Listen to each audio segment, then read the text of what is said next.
को, तमाम शुरका को खुशामदीद।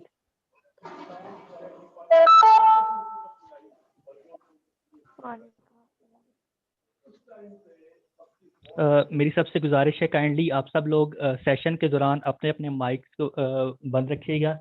ताकि आपकी जो कंसंट्रेशन है, आपका जो ध्यान है, सिर्फ और सिर्फ जो हमारी ट्रेनर है उनकी तरफ हो, और जो बाकी लोग हैं उनका ध्यान भी सेशन के दौरान ना भटके हो।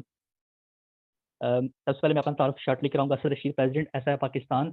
एसआई पाकिस्तान एक यूथ ऑर्गेनाइजेशन है, यूथ का नेटवर्क है, जो यूथ के लिए इस तरह के डिफरेंट एक्टिविटीज़ लेकर आता रहता है। अवेयरनेस सेशंस जिसके लिए अदब के हवाले से, या उनकी जो हुनर है, या उनके अंदर जो भी टैलेंट है उसको सामने लाने के हवाले से ऐसा पाकिस्तान के मुख्तलिफ प्रोजेक्ट्स चलते रहते हैं और जारी हैं।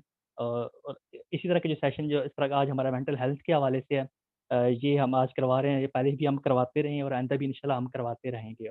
मैं बगैर, क्योंकि टाइम बिल्कुल बहुत शॉर्ट है, मैं मज़ीद डिटेल में नहीं बताऊंगा ऐसा पाकिस्तान के बारे में।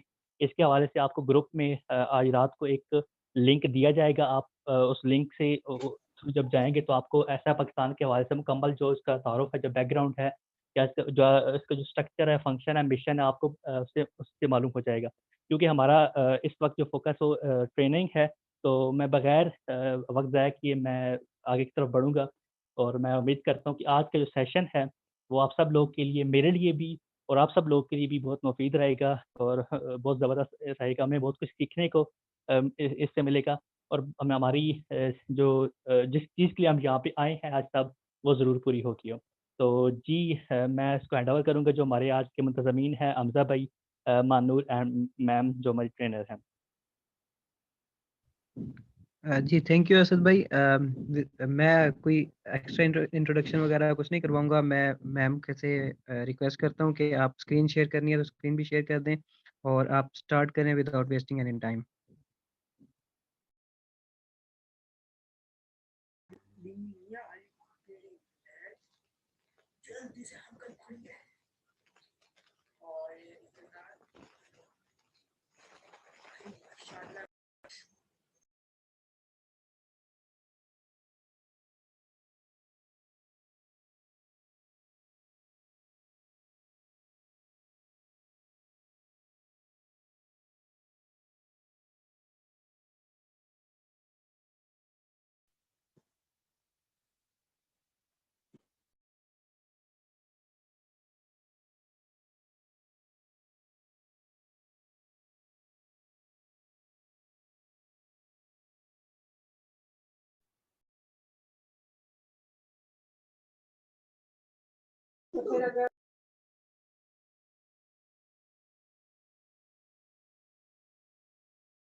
एक्सक्यूज मी हमजा भाई, आवाज नहीं आ रही दरअसल।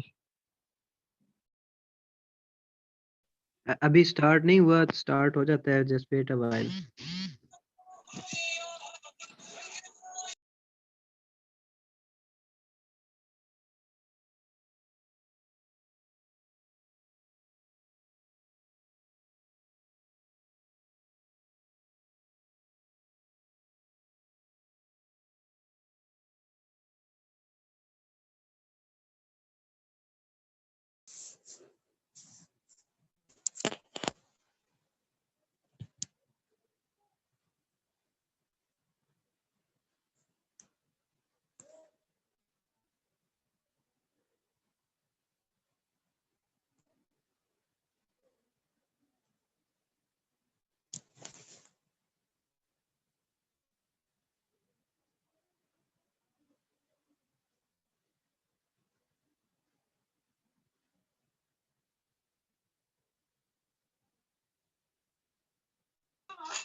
जी पार्टिसिपेंट्स जब तक मैम अनीसा नहीं आती वो एक्चुअली ज्वाइन उन्होंने किया हुआ है बट उनकी तरफ थोड़ा सा कनेक्टिविटी का इशू है बस जस्ट 2 मिनट्स में वो ज्वाइन कर लेंगे हमें तब तक मजीद जो पार्टिसिपेंट्स हमारे वो भी तशरीफ़ ले आएंगे तो आप लोग प्लीज़ कनेक्ट रहिएगा और सेशन भी जल्दी स्टार्ट होता है बस 1-2 मिनट तक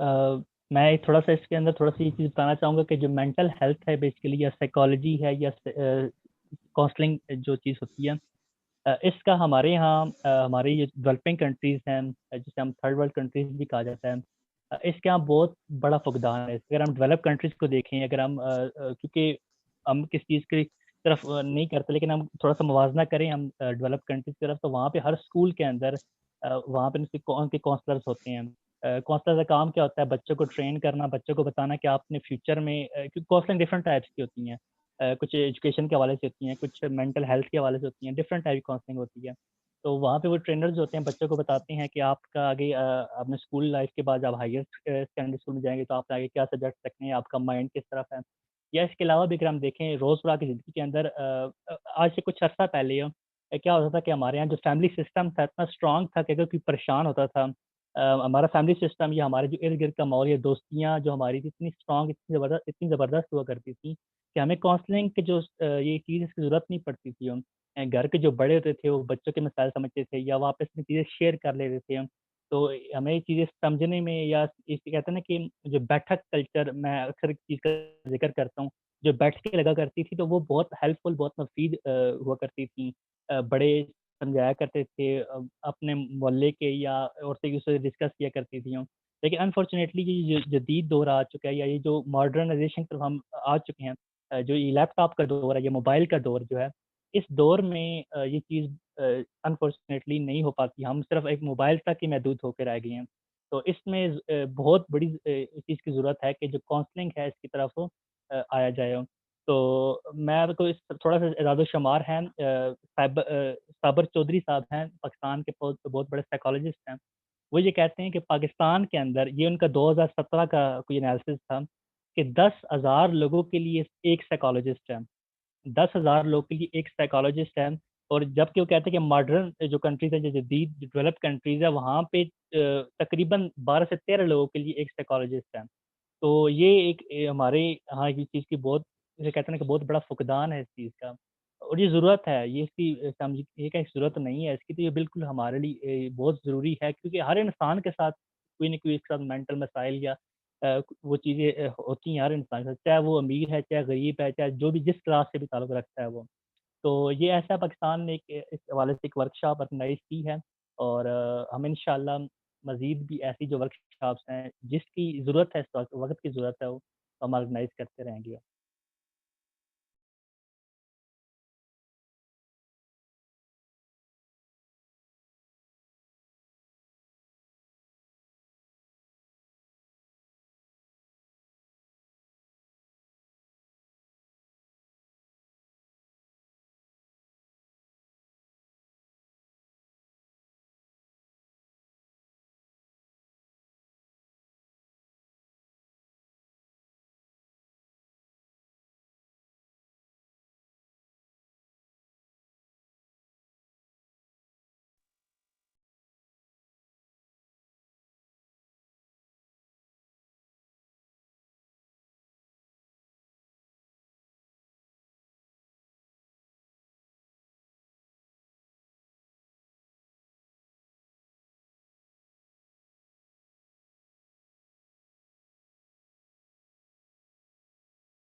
जी बिल्कुल, एवरीवन इज़ नॉट साइकोलॉजिस्ट, ये किसी ने कमेंट सेक्शन के अंदर ये बात की है।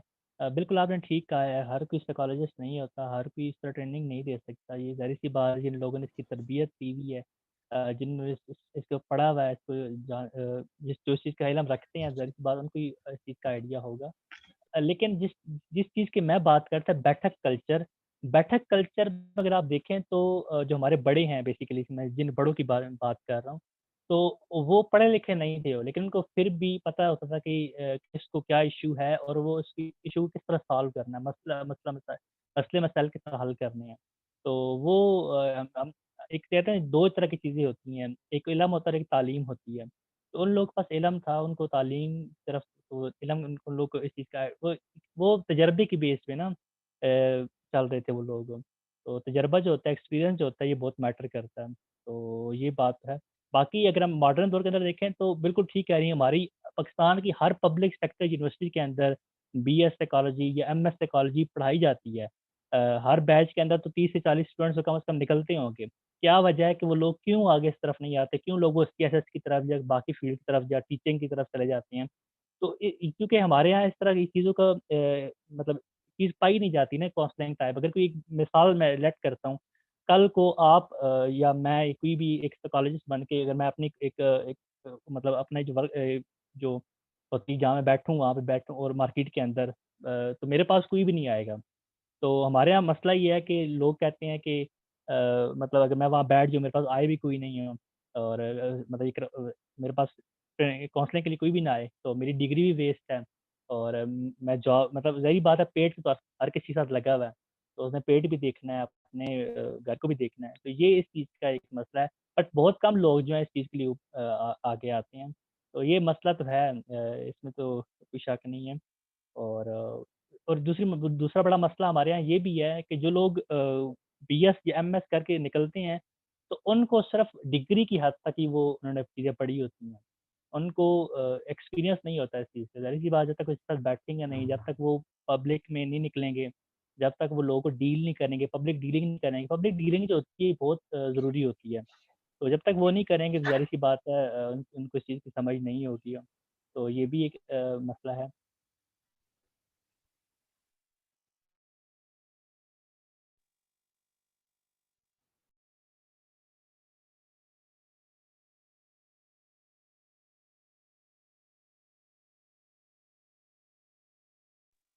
जी बिल्कुल, कमिंग डेज़ में साइकोलॉजिस्ट की बहुत वैल्यू होगी। ये मैं ये कह रहा हूँ कि क्योंकि हमारे यहाँ जो फैमिली कल्चर था या फैमिली जो सिस्टम था ना पहले बहुत मज़बूत था, इवन अभी भी है किसी हद तक। लेकिन जैसे ही हम मॉडर्नाइज़ होते जा रहे हैं, हम वेस्ट को फ़ॉलो कर रहे हैं, तो वेस्ट का जो सिस्टम है वो फैमिली सिस्टम पे बिलीव नहीं रखते वो लोग। तो हम भी उस तरफ अब बढ़ रहे हैं आगे हम। तो जो घरों के अंदर वालिदैन के साथ रात को बैठना 8 बजे 9 बजे शेयर करना बड़ों के साथ या जॉइंट फैमिली सिस्टम या इवन दोस्तों के साथ भी हम उस तरह की चीज़ें शेयर नहीं करते हैं। ये भी आजकल बड़ा मसला है। अच्छा, हमारे यहाँ आजकल दोस्तियाँ भी उस तरह की नहीं हैं कि एक-दूसरे को सिंसियर मशवरे देना या इस तरह के करना। तो ये भी ज़रूरत तो फ्यूचर में मैं ये कह रहा हूँ कि इस ज़रू 2017 का ये एनालिसिस था कि 10 से 12,000 लोगों के लिए सिर्फ एक साइकोलॉजिस्ट था पाकिस्तान में। तो ज़रूरत तो वाक़ई है आने वाले दिनों के अंदर इसकी।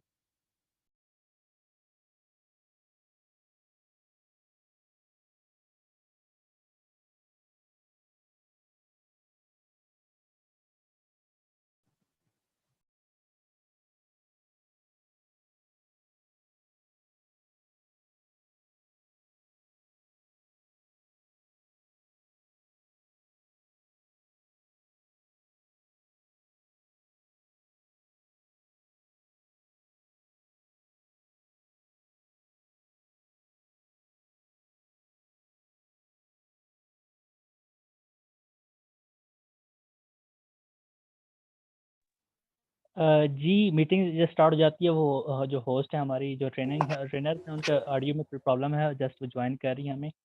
मैं तब तक मैम का जो वो है, उन्होंने एक पॉइंट रेज़ किया कि हम अपने पेरेंट्स के साथ शायद ही वो बातें शेयर कर सकेंगे। बिल्कुल, ये एक पोस्ट इसके अंदर जो साइकोलॉजिस्ट हैं या जो समझने वाले लोग हैं, इस बारे में यही कहते हैं कि एक टर्म यूज़ होती है जनरेशन गैप का, शायद ये इश्यू है, जहाँ तक मेरा मतलब उसमें स्टडी है या, तो ये चीज़ें पाई जाती हैं। जनरेशन गैप का बहुत बड़ा मसला है हमारे यहाँ इस वक़्त जो चीज़ें देखी जा रही हैं। तो हम बिल्कुल नहीं कर पाएँगे ये चीज़ें बड़ों के साथ।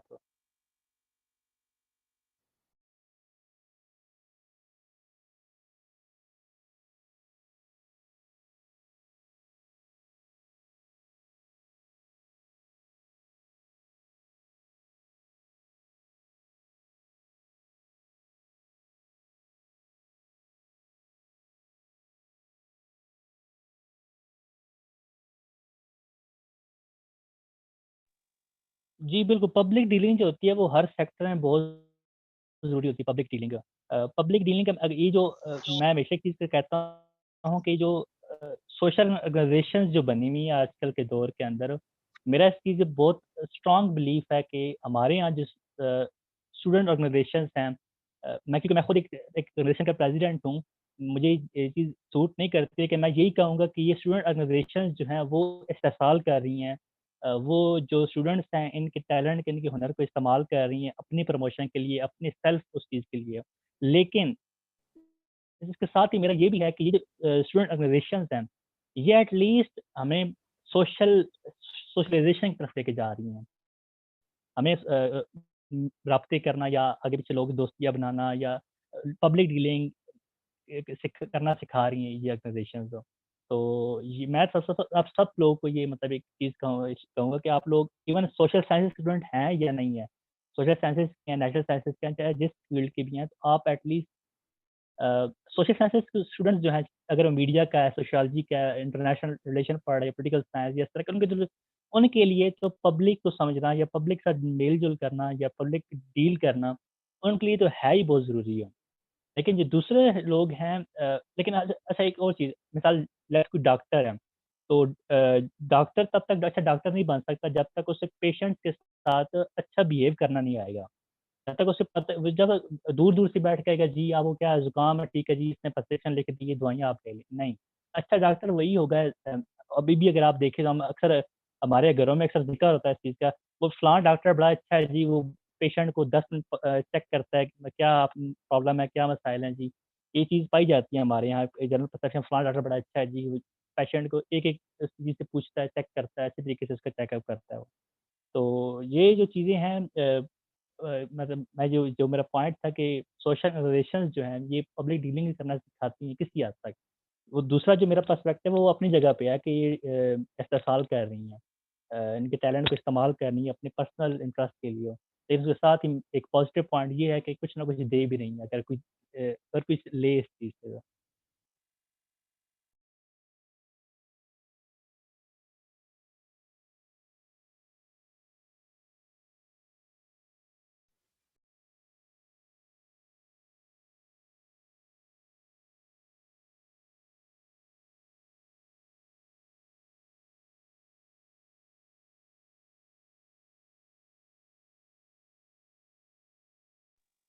जी, बिल्कुल ये बातें वही पब्लिक डीलिंग वाली हैं पेशेंट को डीलिंग करने वाली हैं, तो मैं इससे बिल्कुल एग्री करूँगा।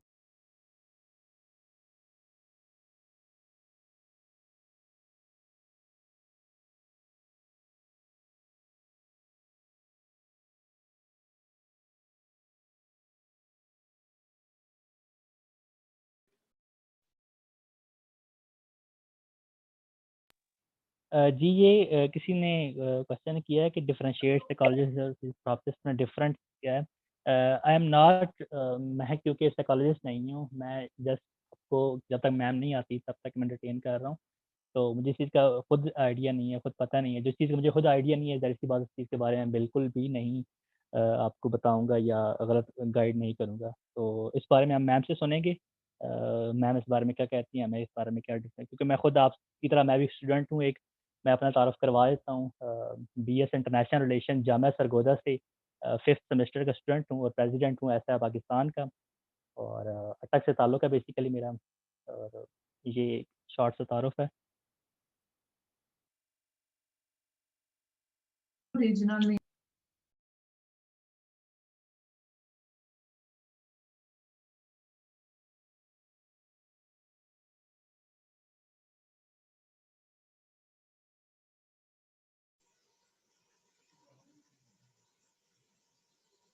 जी मैम ज़ैबुन्निसा, अगर आप इस चीज़ का आपका आंसर है तो आप अपना माइक ओपन करके तो आप बता सकते हैं।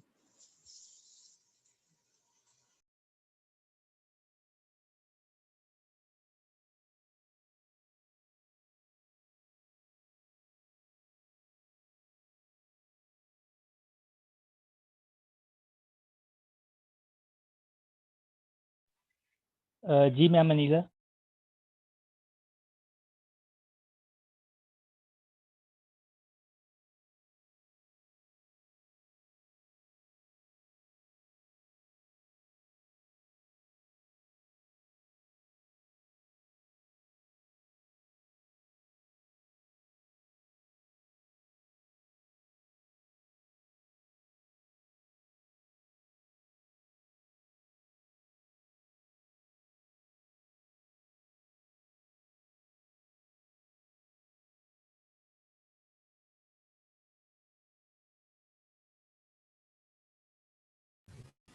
हेलो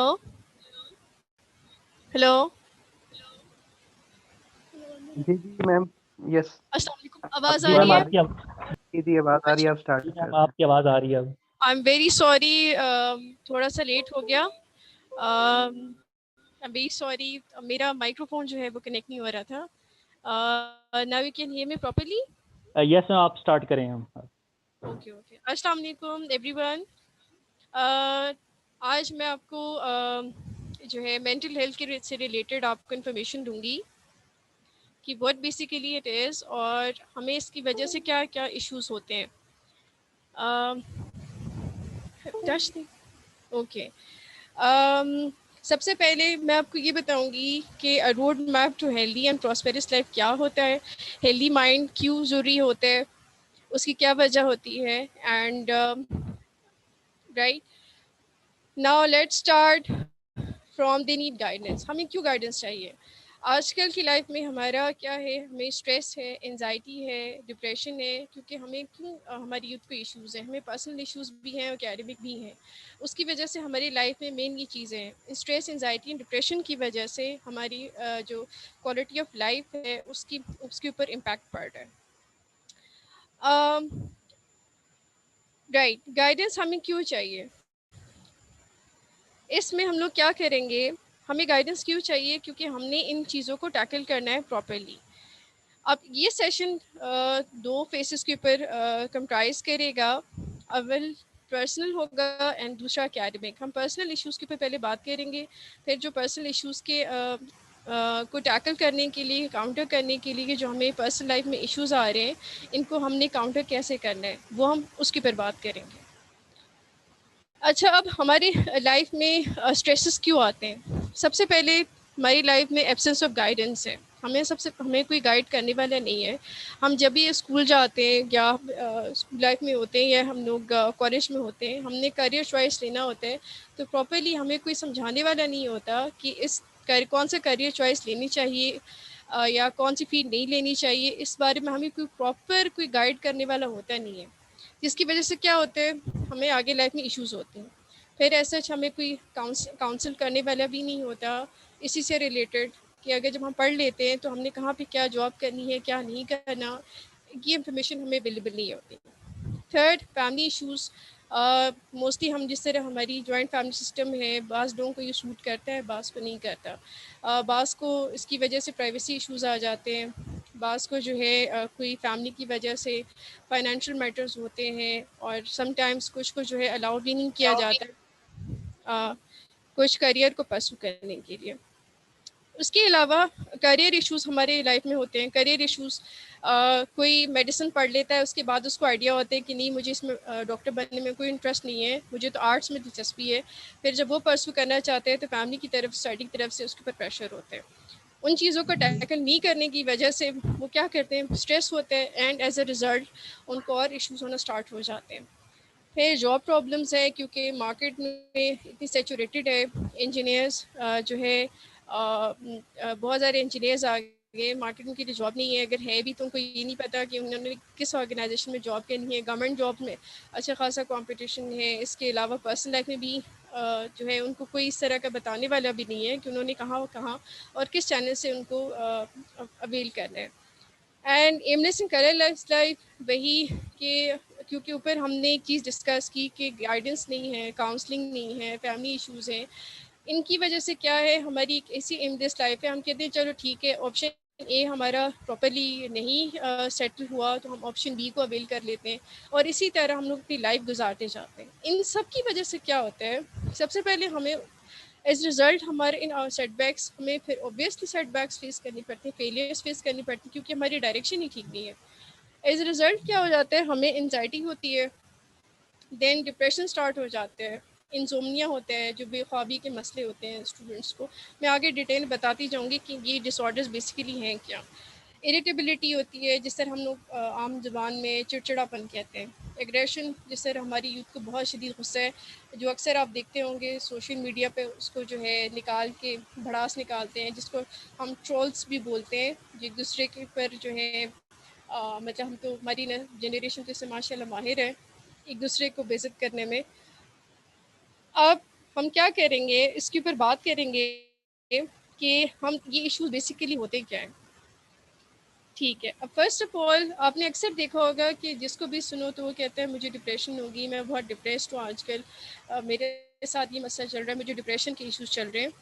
ये बेसिकली होता क्या है, डिप्रेशन के सिम्टम्स अगर आपको हम लोग अपने साइकोलॉजिकल टर्म्स उसको ये कहते हैं कि अगर आपको कोई मसला 2 हफ्ते से ज़्यादा 1 महीने तक मुसलसल चल रहा है या 2 महीनों तक है और आपकी क्वालिटी ऑफ लाइफ को, पर्सनल एकेडमिक लाइफ को, डोमेन को इम्पैक्ट कर रहा है, तब आप जो है इसको डिप्रेशन काउंट करेंगे। इसमें मैं आपको सिम्टम्स बताऊंगी, सिम्टम्स क्या क्या हैं इसके। पहले तो lack of interest pleasure in almost all activities. जो पहले आप लोग कुछ एक्टिविटीज़ जो आप लोग करते होते हैं, जैसे फॉर इंस्टेंस कोई ड्रामा देखते हैं या कुछ स्टूडेंट्स हैं वो क्रिकेट खेलते हैं और सडनली आप क्या करते हैं कि इन एक्टिविटीज़ से आपका इंटरेस्ट ख़त्म हो जाता है। आपको ये खेलते हुए या कोई ड्रामा या मूवी देखते हुए कोई आप इंजॉय नहीं करते। फिर कुछ लोग क्या होता है, उनका ये सिग्निफिकेंट वेट लॉस होता है या सिग्निफिकेंट वेट गेन होता है, क्योंकि कुछ लोगों का जो है डाइट पैटर्न एकदम से चेंज हो जाता है। वो या तो ज़्यादा खाना पीना शुरू कर देते हैं या कुछ बिल्कुल ही खाना पीना छोड़ देते हैं। उसकी वजह से 2 सडन चेंजेस आना शुरू हो जाती हैं, या तो बहुत ज़्यादा वेट लॉस हो जाएगा या बहुत ज़्यादा वेट कम होना शुरू हो जाएगा। फिर दूसरा क्या हो जाता है, इसकी थर्ड सिम्टम्स डिप्रेशन की क्या होती है कि इनएबिलिटी टू स्लीप और over sleeping daily every day. कुछ लोगों को ये होता है कि उनको नींद के मसले शुरू हो जाते हैं, या तो उनको नींद नहीं आती, या तो आपने नोट किया होगा कुछ इस तरह के होते हैं कि सारे दिन फिर सोए रहते हैं। ये नहीं होता कि उनको जो है नींद नहीं पूरी होती, लेकिन क्योंकि उनको वो डिप्रेस्ड स्टेट में चल रहे होते हैं तो उनसे उठना और वो नॉर्मल काम करना बहुत मुश्किल हो जाता है, और या तो बहुत बेचैनी हो जाती है या फिर क्या हो जाते हैं, बहुत ज़्यादा आपने देखा होगा स्लो डाउन हो जाते हैं, कुछ भी करने को दिल नहीं कर रहा होता है, और थकन होती है हर रोज़ बिला वजह। कुछ ऐसे किया नहीं होगा लेकिन थकन हो रही होगी। फीलिंग्स ऑफ वर्थलेसनेस और गिल्ट, या आपको अपना जो है अपना होता है, जिस तरह हमारे बहुत स्टूडेंट्स को ये लग रहा होता है कि नहीं मैं किसी काबिल नहीं है, मैं कुछ कर नहीं सकता, या फिर गिल्ट होता है कि नहीं अच्छा मैं ये ऑप्शन अवेल कर लेता तो अच्छा था, या मैंने पेरेंट्स को डिसअपॉइंट किया, टीचर्स को किया, इस तरह की वो फीलिंग को आ रही होती है। दूसरा सबसे मेन इंपॉर्टेंट चीज़ होती है कंसंट्रेट करने की। हमने अगर हम जब कुछ भी काम कर रहे होते हैं तो कंसंट्रेशन एक बहुत इंपॉर्टेंट चीज़ होती है, कोई पे किताब पढ़ने को या फिर किसी से बात करने को, यानी हम तवज्जो से वो चीज़ें सुन रहे होते हैं। इसमें क्या होता है कि उनका जो कंसंट्रेशन स्पैन होता है, जो किसी चीज़ को गौर से सुनने का, वो थोड़ा कम हो जाता है। ठीक, अब ये तो होगी डिप्रेशन की सिम्टम्स। अच्छा, आपने एक बात ये नोट करनी है कि जो डिप्रेशन में, ये तो मैंने आपको मेन सिम्टम्स बताए, ज़रूरी नहीं है हमें लाइफ में इश्यूज होते रहते हैं। अगर ये 2 वीक्स तक है या 2 वीक्स तक कुछ एक्सीड कर रहा है, 1 मंथ तक चल रहा है और आपकी लाइफ के यानी आपको कोई यूनिवर्सिटी का काम है वो चीज़ें इम्पैक्ट कर रही हैं, फिर आपने जाके इसका हेल्प लेना है। लेकिन अगर नॉर्मली बाज़ औक़ात होते हैं हमारी लाइफ में अप्स एंड डाउन्स आते हैं, उसकी वजह से अगर ये हो रहा है, फिर क्योंकि ये लाइफ की चेंजेस की वजह से समटाइम्स ये होता है, फिर आपने परेशान नहीं होना, लेकिन परेशान तब होना है जब आपको लगे कि ये आपकी क्वालिटी ऑफ लाइफ को इम्पैक्ट कर रहा है, यानी जो आपने काम जो पहले करते थे वो आप नहीं कर पा रहे, या मुश्किल से सुबह जो है आप उठ रहे हैं, यूनिवर्सिटी जा रहे हैं, या आपकी डेडलाइंस असाइनमेंट्स की मिस हो रही है, फिर आप तब इसको डिप्रेशन, हम तब इसको डायग्नोस करते हैं। अदरवाइज़ अगर नॉर्मली आपकी लाइफ में सच कुछ तरह की चेंजेस आ रही हैं, फिर आप नहीं करते, जो नॉर्मल लाइफ सेटबैक्स की वजह से टेम्परेरी मूड स्विंग्स होते हैं, उसके साथ आपने इसको जो है कंफ्यूज नहीं करना। अब हम जाएंगे एंजाइटी की तरफ। एंजाइटी जो है बेसिकली ये क्या होती है? करो शुरू होया तो गल्ला करो तो आदियां गल्ला हो गईयां ने। एक्सक्यूज मी, ये माइक प्लीज आप ऑफ कर दें किसके?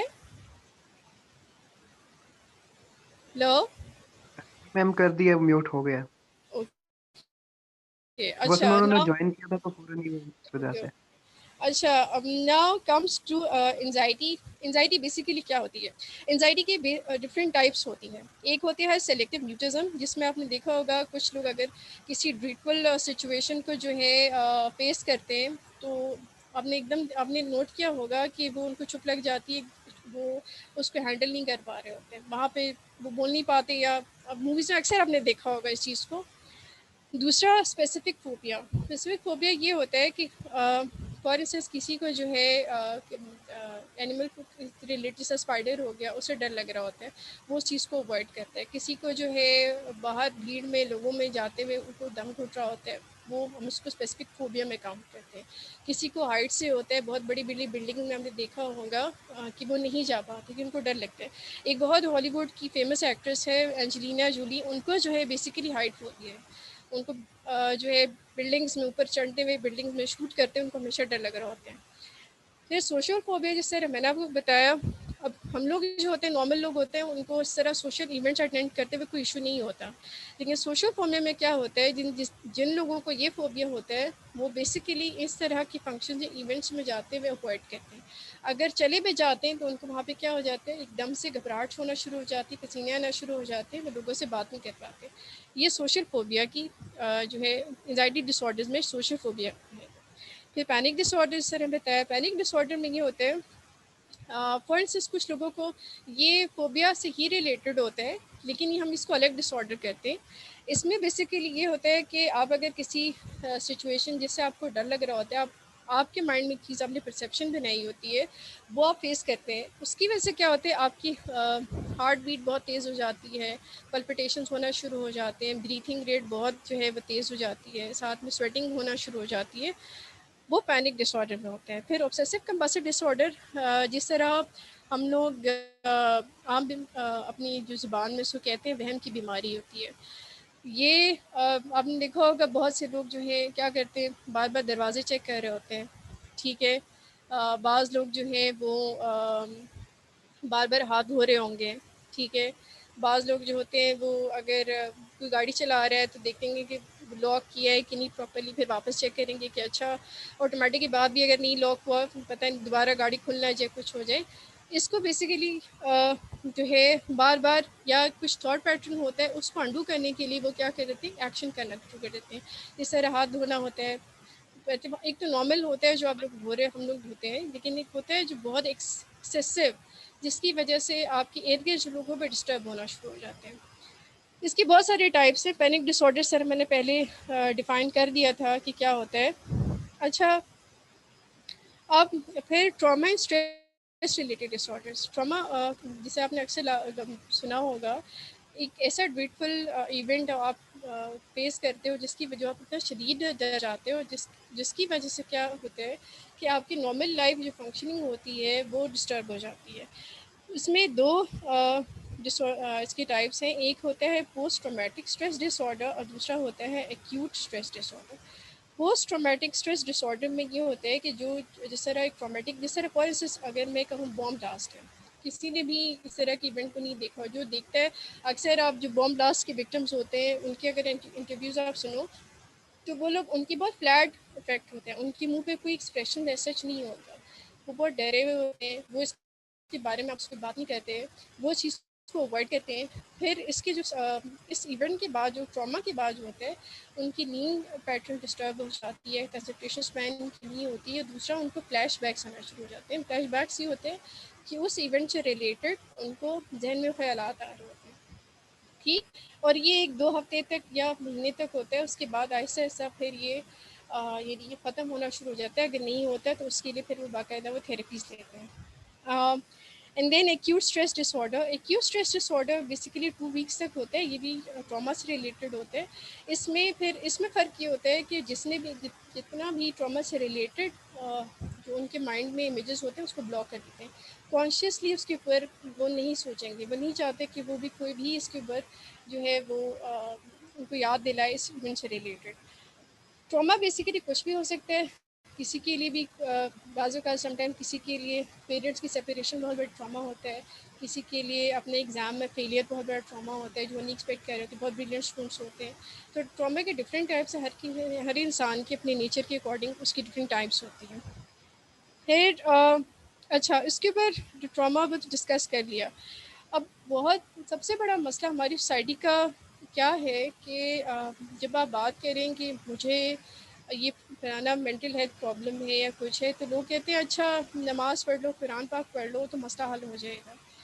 आप एक मेरी बात याद रखिए कि जब इंसान को वैसी फ़िज़िकल एलिमेंट्स होती हैं, जब आपको बुखार होता है या आपको कोई भी नज़ला ज़ुकाम होता है, तो आप उसके लिए बाकायदा मेडिसिन्स लेते हो, ठीक है? ये तो नहीं कहते ना कि दम करा लो तो ठीक हो जाएगा, या अगर बुखार है, वायरल है, तो जो है वो ले लो तो ठीक हो जाएगा, दम करा दो वो ठीक हो जाएगा।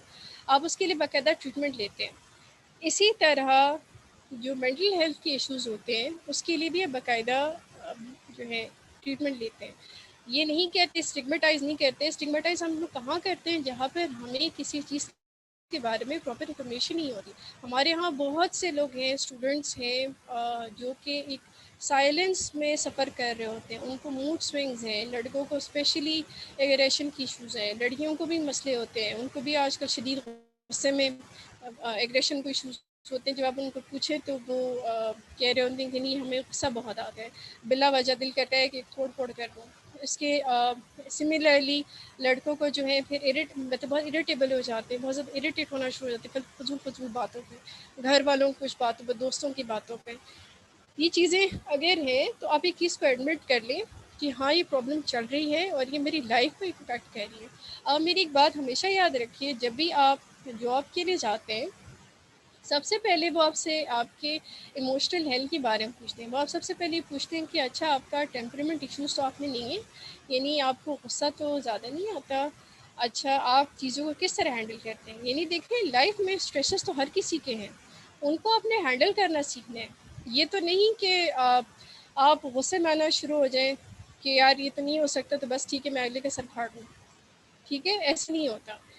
इसी तरह इन्हीं एग्रेशन और कंसंट्रेशन स्पैन की वजह से अगर किसी कंपनी में आप जो है काम कर रहे हैं और वहाँ पर आपकी कंसंट्रेशन स्पैन की इशू की वजह से कंपनी को मसला चल रहा है, कंपनी को लॉस हो रहा है, वो थोड़ा आपको रखेंगे, ठीक है? तो इन चीज़ों को आपने टैकल करना है, इनको आपने इसका सल्यूशन लेना है, आपने एडमिट करना है कि अच्छा प्रॉब्लम है, अब मैंने इसको हैंडल भी करना है, मुझे इसका सल्यूशन लेना है। हमारा मसला ये है कि पाकिस्तान की सोसाइटी में पेरेंट्स जो है कि ओब्वियसली अथॉरिटी इनकी रिस्पेक्ट भी करनी चाहिए। वो कहते हैं माँ कहती हैं बेटा दम कर लो, कुरान पाक पर पानी पढ़ के पढ़ा देते हैं, वो भी करना चाहिए, वो भी अच्छी बात है। लेकिन जब आप कोई मसला चल रहा है और आपको बाहर भी लोग बता रहे हैं कि देखो तुम्हारे साथ ये प्रॉब्लम है, तुम मूसा ज़्यादा करते हो या तुम आजकल बहुत खामोश हो, कोई वजह है, तो उसका रीज़न ढूंढे ना कि क्या है, मैं पहले ऐसे नहीं था, अब क्यों इस तरह हो गया, ठीक। अब मैं बताती हूँ कि आपने इसको टैकल करने के लिए क्या करना चाहिए। अच्छा, फिर जैसे मैंने बताया कि यूथ क्यों डिस्ट्रेस्ड है, लड़कियों को, मैं पहले लड़कियों स्टार्ट करूँ कि लड़कियों की प्रॉब्लम्स होती हैं। उनको सबसे पहले तो ये इशू होता है कि फैमिली की तरफ से कुछ ज़ाहिर है उनको अलाउ नहीं होता कुछ करियर परसू करने के लिए। तो सर घर वाले कहते हैं कि नहीं ये फील्ड अच्छी नहीं है। फॉर इंस्टेंस कुछ लड़कियाँ अगर उनको IT में जाने का शौक़ है तो घर वाले कहते हैं कि नहीं यहाँ पर नहीं जाना, ये तुम्हारे लिए सूटेबल फील्ड नहीं है, तुम कुछ और ट्राई कर दो। सिमिलरली उनके ऊपर प्रेशर होता है कि वो सेटल्ड हो जाएं, वो या शादी कर लें। फिर लड़कों के लिए प्रॉब्लम ये होती है कि जब वो पढ़ लेते हैं उनको ऊपर सबसे पहले जो सवाल उनसे किया जाता है वो ये किया जाता है कि अच्छा जॉब नहीं लगी, जॉब का क्या बना, कब तक तुम्हारी जॉब लगेगी, ठीक है? क्योंकि ऑब्वियसली पेरेंट्स उनके ऊपर इन्वेस्ट कर रहे होते हैं।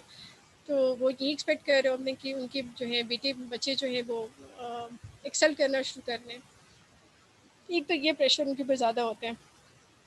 फिर दूसरा, अच्छा फिर उसके बाद इन्वायरमेंट क्योंकि बहुत ज़्यादा कॉम्पिटिटिव है, बाहर बहुत सारी टफ कॉम्पिटिशन है।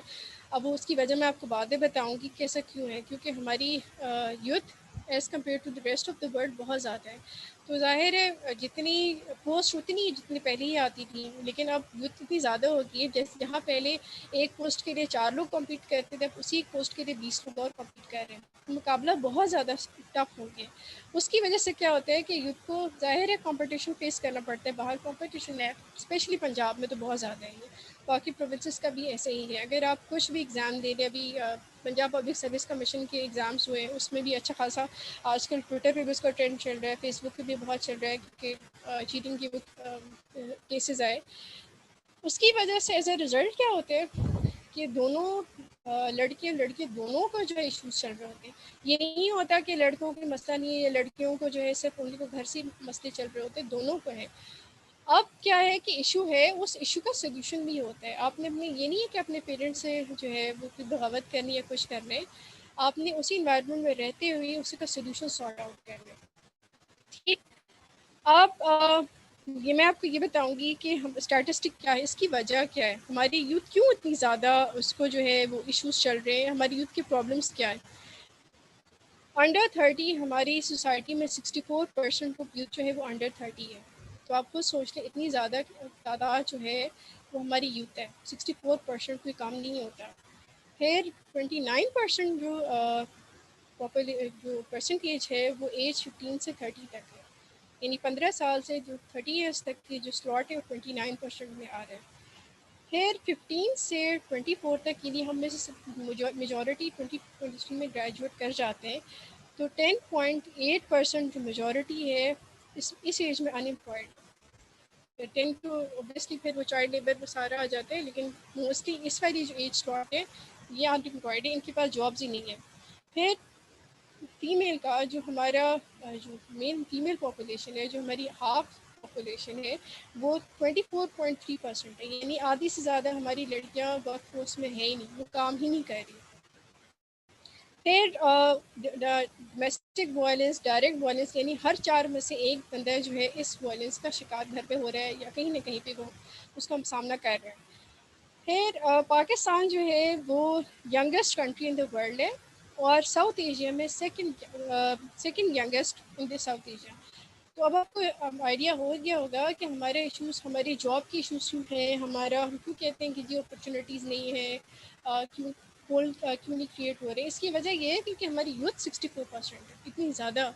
तो गवर्नमेंट के पास इतने रिसोर्स नहीं है कि इतनी ज़्यादा यूथ को अकोमोडेट करे, और इसके अलावा मार्केट में फिर कंपटीशन है। तो इन चीज़ों को कैटर करने के लिए फिर ऑब्वियसली यूथ टारगेट हो रहा है, उसको कोई स्ट्रेसफुल इन्वायरमेंट में कोई उसको बताने वाला ही नहीं है कि उसका रास्ता क्या है, उसने किस तरफ चलना है, अगर ये प्रॉब्लम है तो उसका सोल्यूशन कैसे निकालना है, उसको ये बताने वाला कोई भी नहीं है।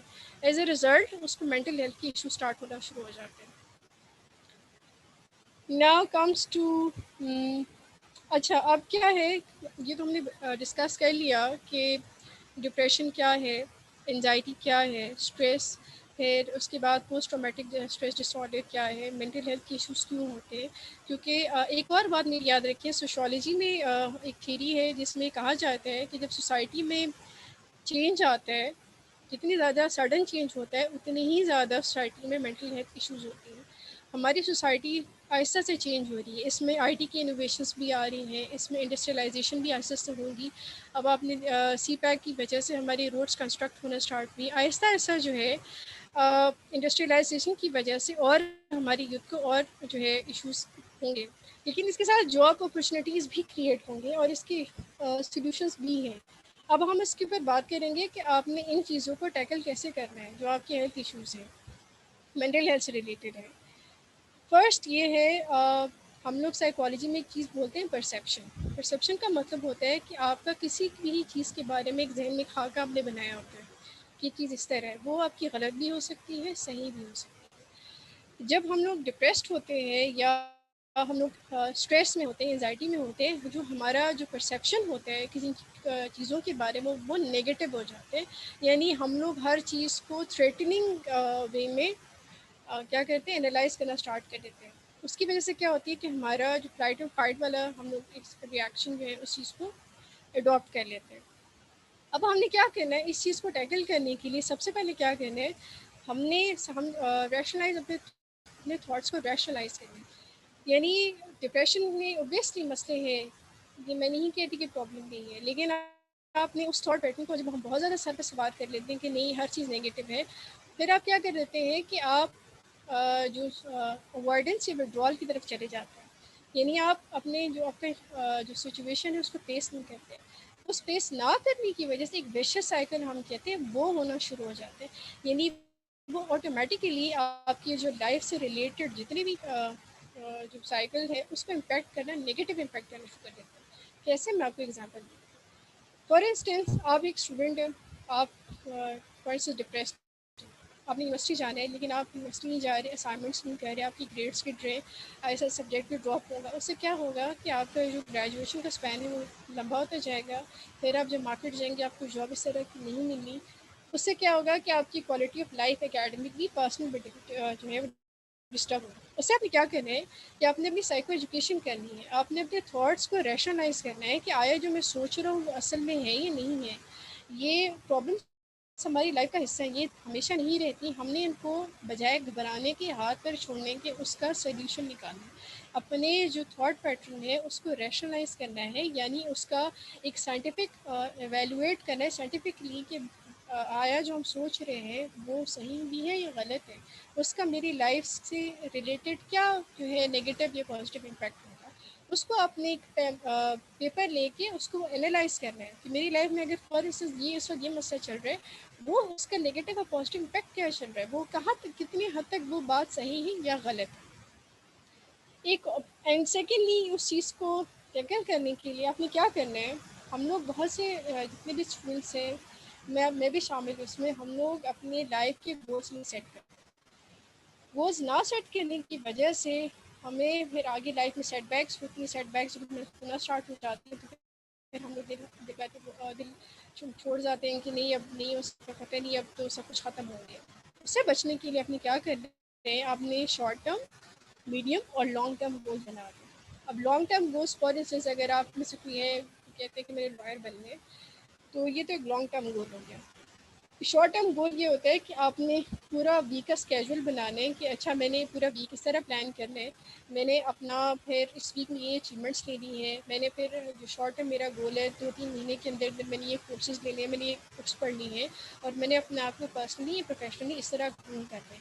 ये अपने गोल सेट को डिवाइड करना है और ये बहुत ज़रूरी है। हर रोज़ अपनी पर्सनल, ज़रूरी नहीं है कि अपनी प्रोफेशनल लाइफ से रिलेटेड बनाएं, अपनी पर्सनल लाइफ से भी रिलेटेड भी आप बना सकते हैं। ठीक है, फॉर इंस्टेंस आप कहें कि अच्छा जो है मैं ये चाहता हूँ, मुझ में ये इशू है या मुझे टेम्परामेंट इशू गुस्सा आता है, तो मैं ये करूँगा जब भी मुझे गुस्सा आना शुरू हो जाए मैं डीप ब्रीथिंग लेना शुरू कर दूँगा। वो पे आप नेट में सर्च कर सकते हैं, इसकी टेक्निक्स लिखी हुई है।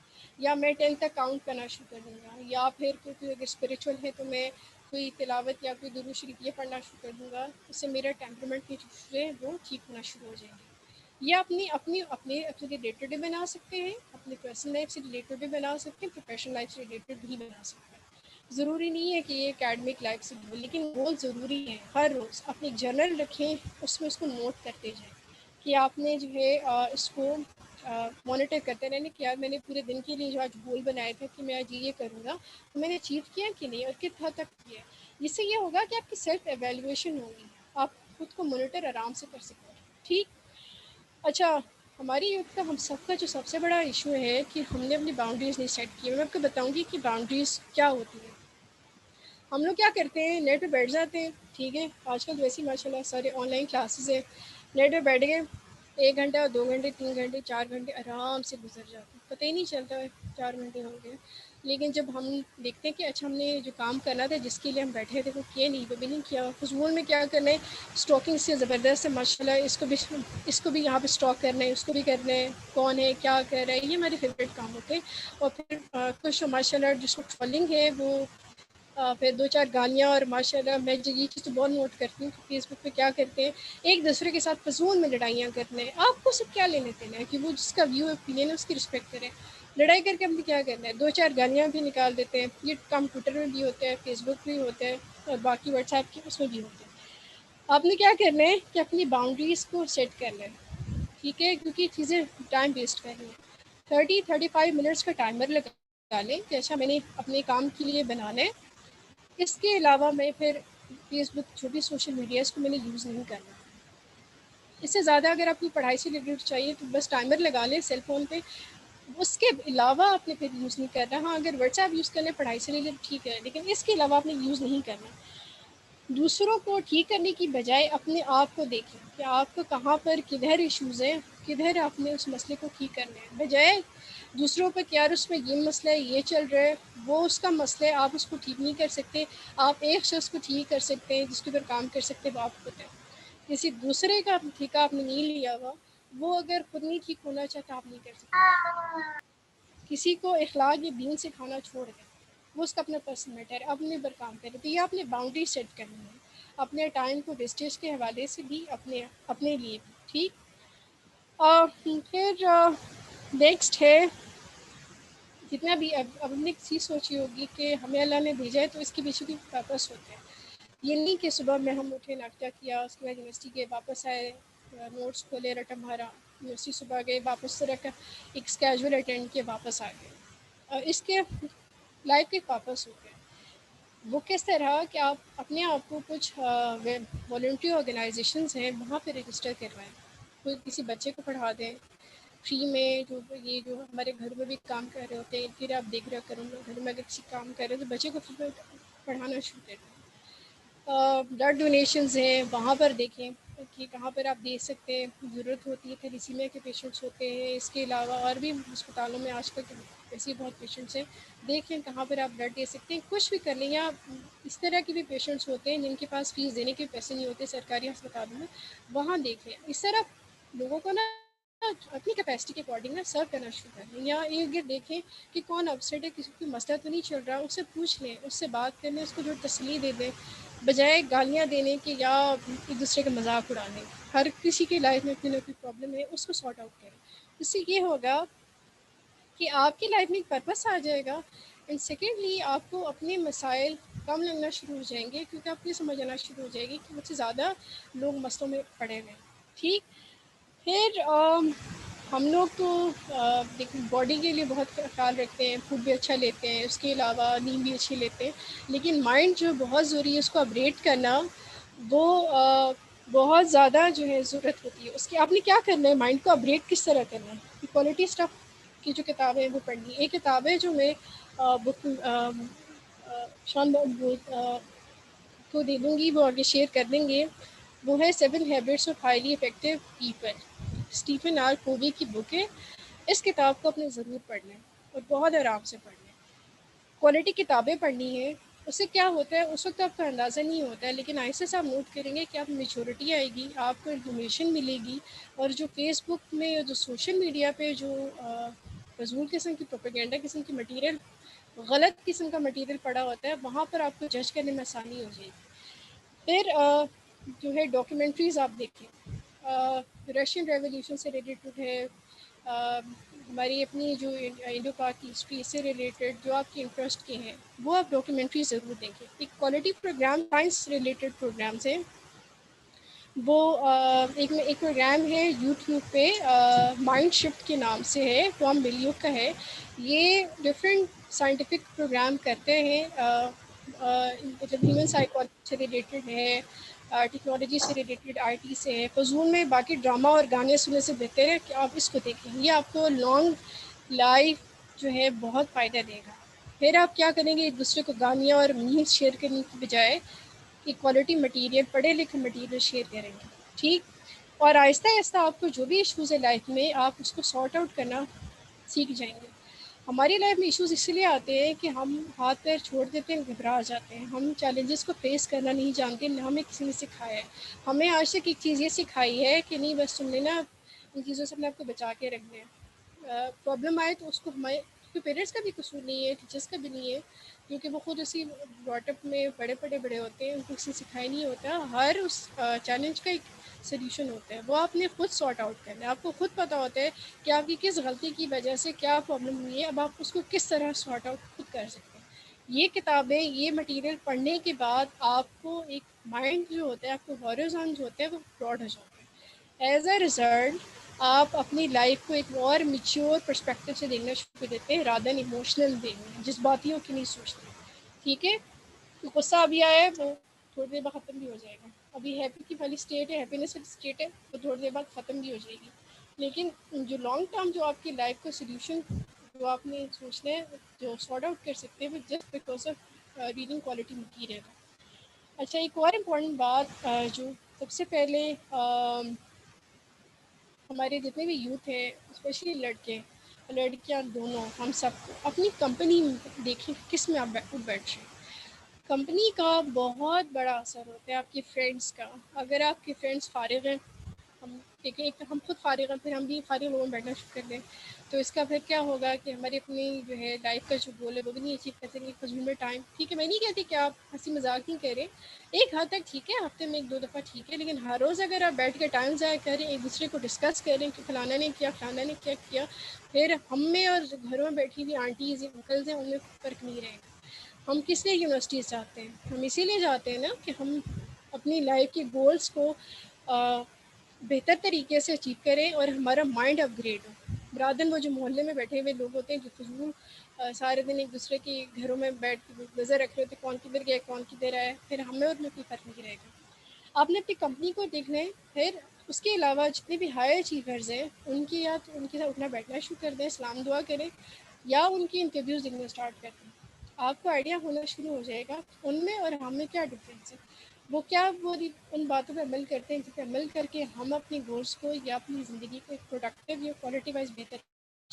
एक कंपनी के ऊपर आपने कॉम्प्रोमाइज़ नहीं करना, अपने अच्छे दोस्तों में उठना बैठना है। आप उस वक्त डिनाई करेंगे कि नहीं कुछ नहीं होता, लेकिन आहिस्ता आहिस्ता अनकॉन्शियसली आप सबकॉन्शियस में आपके वो हैबिट्स बैठना शुरू हो जाती हैं, वही काम करना शुरू कर देते हैं। ठीक है, कंपनी बहुत अपनी अपनी मैटर करती है।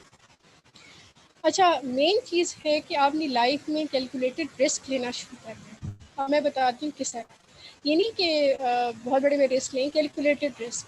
फॉर इंस्टेंस, अगर आपको किसी ने कहा हुआ है कि जी आप एवरेज स्टूडेंट है और आप कुछ नहीं कर सकते, तो आप एक रिस्क, आप कंफर्ट जोन से बाहर निकलने का जो काम है वो ये कर सकते हैं कि आप अगर नॉर्मल यूनिवर्सिटी से पढ़ाई में, तो आप यूएस की जो स्कॉलरशिप्स आती, बाहर की स्कॉलरशिप्स आती, इस पर सीरियस होकर काम करना शुरू करें। अस्सलाम वालेकुम मैंने मैम, वो जो चैनल का नेम था वो अगर रिपीट कर दे, कुछ लोग सवाल कर रहे हैं कि वो चैनल का नेम हमें रिपीट कर दे। वो मैं आपको मैसेज कर दूंगी, फिर आप ग्रुप में ऐड करने, ठीक है। हाँ, वो हम आपको ग्रुप में बता देंगे, जो भी चीज़ें हैं वो आप सवाल कर लीजिएगा, हम बाद में बता देंगे।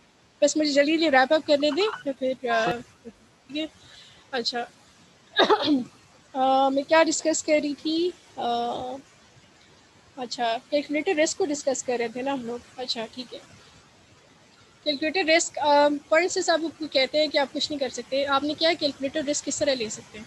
क्या आपने अपने शहर के या किसी नॉर्मल यूनिवर्सिटी से पढ़े, आप कैलकुलेटेड रिस्क किस तरह ले सकते हैं कि आप जीआरई की तैयारी शुरू कर दें, आप बाहर के स्कॉलरशिप देखना शुरू कर दें और उसके लिए अप्लाई करना शुरू कर दें। मैं एक ऐसे स्टूडेंट को जानती हूँ जो फेसबुक में एक पेज है स्कॉलरशिप नेटवर्क ग्रुप में बाकायदा, उसको आप सब ज्वाइन करें। इनके लिंक्स मैं तैमूर भाई को भेजती हूँ ग्रुप में, वो आप लोगों के साथ शेयर कर देंगे, ठीक है।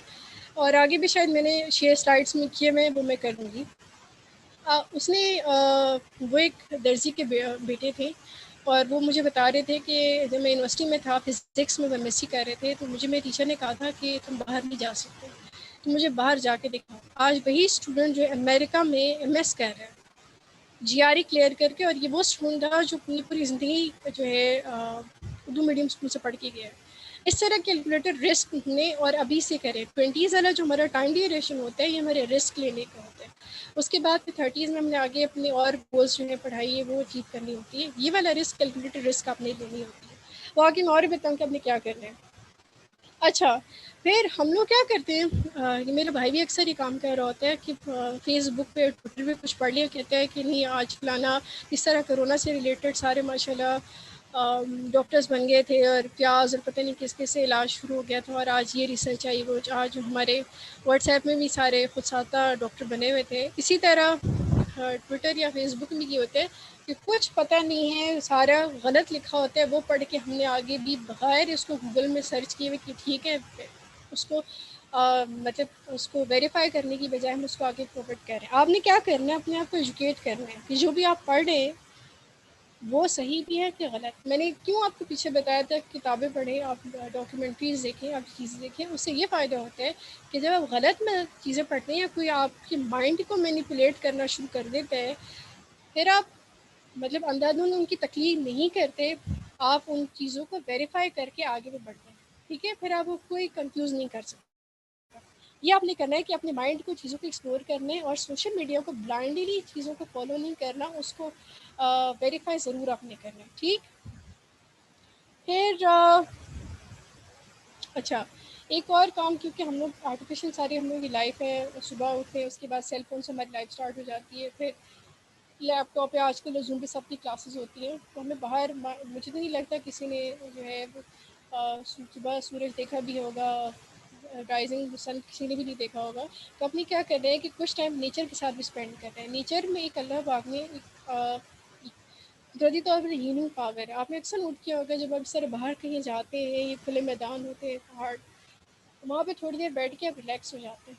क्यों? क्योंकि अल्लाह पाक ने इसमें एक नेचुरली ही हीलिंग पावर रखी हुई। यहाँ भी टाइम स्पेंड किया करें, बाहर दरख्त हैं, इन चीज़ों को ज़रूर देखा करें, बाहर छत पे अगर स्टार्स हैं कुछ है, इससे ये होता है कि आप रिलैक्स हो जाते हैं। कुछ जो इर्द गिर्द की डिस्ट्रैक्शन से यहाँ से निकल के आप नेचर के साथ टाइम स्पेंड करते हैं, उससे आपकी माइंड को डायरेक्ट एक इन्फ्लुएंस करता है हीलिंग पावर की फॉर्म में।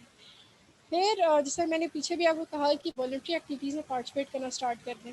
कुछ भी हो, कोई भी आप जितनी भी आपकी इस्तात में है, कुछ भी आप कर सकते हैं। किसी के अगर पैसों, ज़रूरी नहीं है कि वो मॉनेटरी सेंस में ही हो, अगर आप किसी को पढ़ा सकते हैं, किसी की हेल्प कर सकते हैं, या कोई ऐसा यूनिवर्सिटी में बहुत से स्टूडेंट्स होते हैं जो कि अफोर्ड नहीं कर सकते ट्यूशन्स को लेना या किसी को हायर करना, तो वहाँ पर आप उनको खुद पढ़ाना शुरू कर दें। यकीन करें, नॉलेज जितनी ज़्यादा शेयर करेंगे, अल्लाह आपके लिए उतनी आसानी करेंगे। ये दुआएं होती हैं बाज़ औक़ात, जो बहुत से लोग को बहुत आगे ले जाती हैं। क्या पता है किसी की दुआ आपकी ज़िंदगी को ठीक कर दे। तो ये चीज़ों को बग़ैर बताए शेयर किए हुए हेल्प क्या करें, गिर्द लोगों से पूछा करें कि किसको क्या ज़रूरत है, अपनी इस्तात और स्किल के मुताबिक आगे को जो है वॉलंटरी पार्टिसिपेट किया करें चीज़ों में। अच्छा, फिर हमें shut negative voices in your head. हम सबको इशू है सेल्फ डाउट का। सेल्फ डाउट का मतलब ये होता है कि हम होते हैं अच्छा पता नहीं मैं काम कर सकता भी हूँ नहीं, कि मैं ये कोर्स पढ़ के पता नहीं कर भी पाऊँगा कि नहीं। इन चीज़ों को अपने बंद करना है, क्योंकि ऑलरेडी इतनी ज़्यादा नेगेटिविटी है हमारी सोसाइटी में, हमारी फैमिलीज़ की सेटअप में, कि वो यूथ जिनको ये काम करने चाहिए वो उन सेल्फ डाउट की वजह से नहीं कर पाते। बाद में फिर आपको पछतावा होता है कि काश मैं पढ़ लेता या मैं ये अपॉर्चुनिटी अवेल कर तो आज होती और होती। अपने आप पे भरोसा रखें, तो अल्लाह पे तवक्ल रखें, अपना 100% दें, उसके बाद फिर जो रिज़ल्ट है वो अल्लाह पे छोड़ दें। लेकिन ये जो नेगेटिव वॉइसेस है ना अपने सेल्फ डाउट के ऊपर कि नहीं मैं इस काबिल भी हूँ कि नहीं, मैं खूबसूरत हूँ कि नहीं, ये चीज़ें छोड़ दें। अल्लाह ने हर इंसान को बहुत खूबसूरत बनाया है और उसकी हर इंसान की अपनी एबिलिटी अलग होती है। उस हिसाब से अपनी चीज़ों को सॉर्ट आउट करें और अपने आप को जो है अल्लाह ने जो आपको क्वालिटीज़ दी है उसको करें। पॉजिटिव चीज़ों के ऊपर ज़्यादा अपने पर फोकस करें, नेगेटिव बताने वाले इर्द गिर्द बहुत हैं, उन चीज़ों को शट डाउन कर दें। जो अच्छी बातें उनके ऊपर फोकस करें और अपने आप के ऊपर फोकस करें और अपनी अच्छी बातों को लेकर आगे जाएं।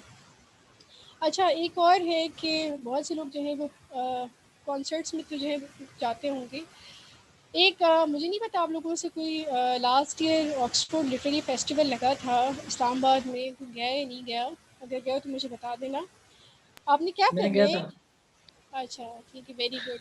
अच्छा फिर जितने भी शहर अभी तक कोरोना लगा हुआ है, साथ में ये वैसे भी लगते रहते हैं, अभी इंशाल्लाह ठीक हो जाएगा तो वर्चुअल भी लगते हैं।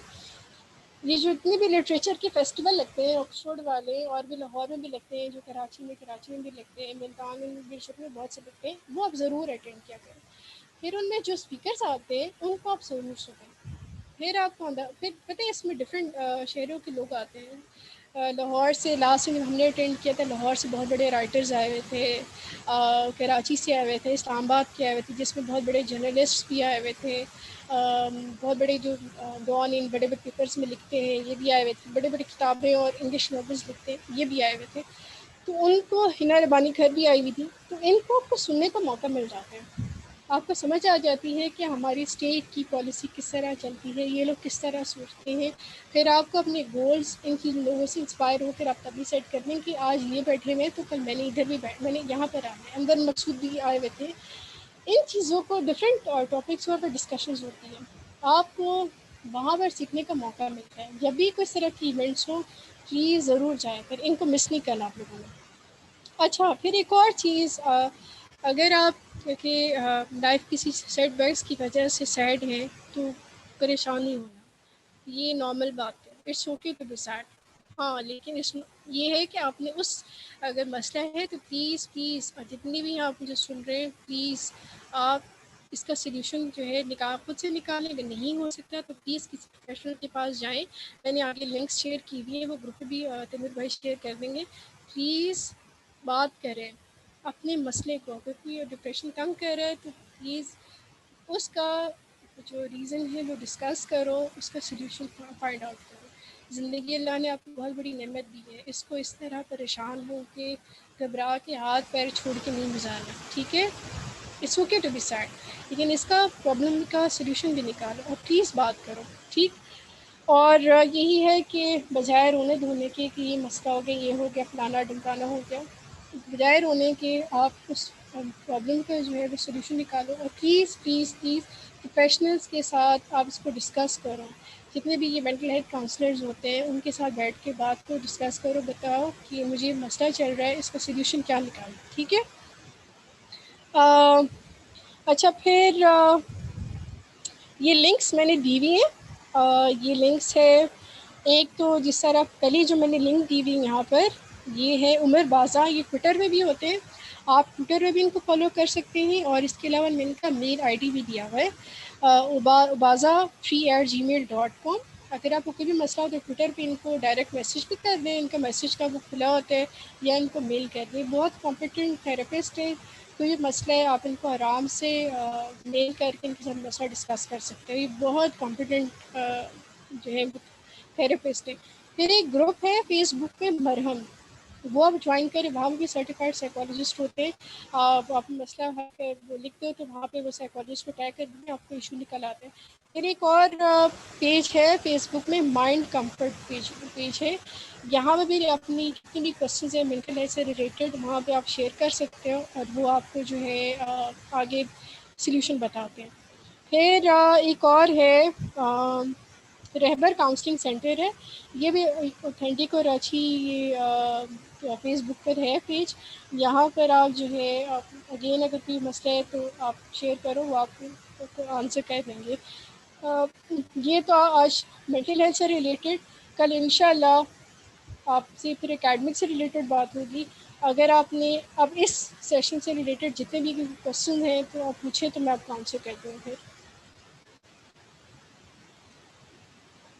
हेलो तैमूर भाई। जी हेलो। जी जी जी। ये आज का सेशन यहाँ पर मेंटल हेल्थ तक तो कंप्लीट हो गया है, फिर कल एकेडमिक हम कल करते हैं। अगर इनको कोई क्वेश्चन है तो मुझे बता दें कि क्या आप अभी दरअसल नमाज का भी टाइम हो गया, अजानें हो रही हैं, तो अब ये है कि इनके जो क्वेश्चंस हैं इन्होंने लिख लिए, ये अपने हम ग्रुप में टाइम देंगे रात को 8 बजे, ये अपने ठीक है, क्वेश्चन वहाँ शेयर करेंगे, और जो कल का सेशन होगा फिर हम इनके क्वेश्चंस को भी डिस्कस करेंगे एकेडमिक के बाद। ठीक है। अच्छा, तो ये कोई कैथारसिस का पूछ रहा है, ये मैं आपको फिर ग्रुप में बताती हूँ। ये हम ये कैथारसिस, हाँ हाँ, तो अगर कोई हैंड रेज करे और हम 5 मिनट मजीद ले लेते हैं तो हम इनके क्वेश्चन का भी जवाब दे हाँ, देते 5 मिनट ले लेते हैं, हैं। फिर इसके बाद नमाज पढ़ते हैं। अगर कोई क्वेश्चन पूछे तो मुझे बता दें, मैं आगे आप में फिर से आप में से जिसने क्वेश्चन पूछने हैं वो अपना हैंड रेज करे तो अपना माइक बारी बारी से ले लेंगे। ठीक है 5 मिनट्स आप करवा दें, मैं तो ले लेती हूँ क्वेश्चन।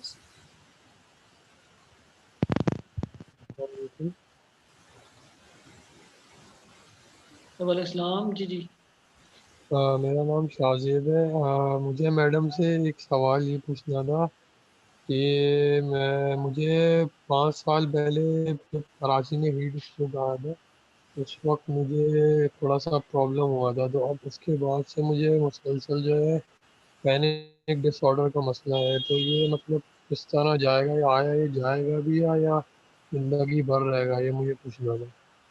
अच्छा, आपको क्या सिम्टम्स है पैनिक डिसऑर्डर के? मैडम मैं मतलब कैजुअलिटी सुनकर या फिर कोई ऐसी बैड न्यूज़ सुनकर है ना, मेरी हार्ट पल्पिटेशन हो जाती है, हार्ट बीट बहुत तेज हो जाती घबराहट होती है, दिल घबराते है। हैं, जी ऐसा होता है, दिल घबरा रहा होता है? जी, दिल घबराता है और ब्लड प्रेशर थोड़ा सा हाई हो जाता है और पल्पिटेशन हो जाती है, हार्ट बीट तेज हो जाती है, 100 क्रॉस कर जाती है। ठीक है, आपका नाम क्या है? ताजीब। अच्छा, शाजेब। जी अच्छा, आपने ये काम कर रहे हैं कि आपको एंजाइटी डिसऑर्डर 5 साल पहले हुआ था, और आपकी ऑनसेट्स कब कब होते हैं? जब आप न्यूज़ सुनते हो तब होते हैं? जी एग्जैक्टली, न्यूज़ सुन के अच्छा, होता है। एक तो आपने ये करना है कि इसके लिए एंजाइटी के लिए ना, वो पैनिक, आपको पैनिक डिसऑर्डर है, पैनिक अटैक्स होते हैं, इसके लिए डीप ब्रीथिंग की जो है एक्सरसाइज होती है, उसमें आपने डीपली इनहेल करना होता है, फिर एक्सहेल करना होता है। ये एक्सरसाइज होती है 5-10 मिनट्स की। वो मैं ग्रुप में आज बताती हूँ कि या लिंक शेयर करनी है किस तरह आपने करनी है। एक तो आपने ये वाली एक्सरसाइज करते रहना है, ठीक है, जब भी आप इस तरह की न्यूज़ सुनो या कुछ करो।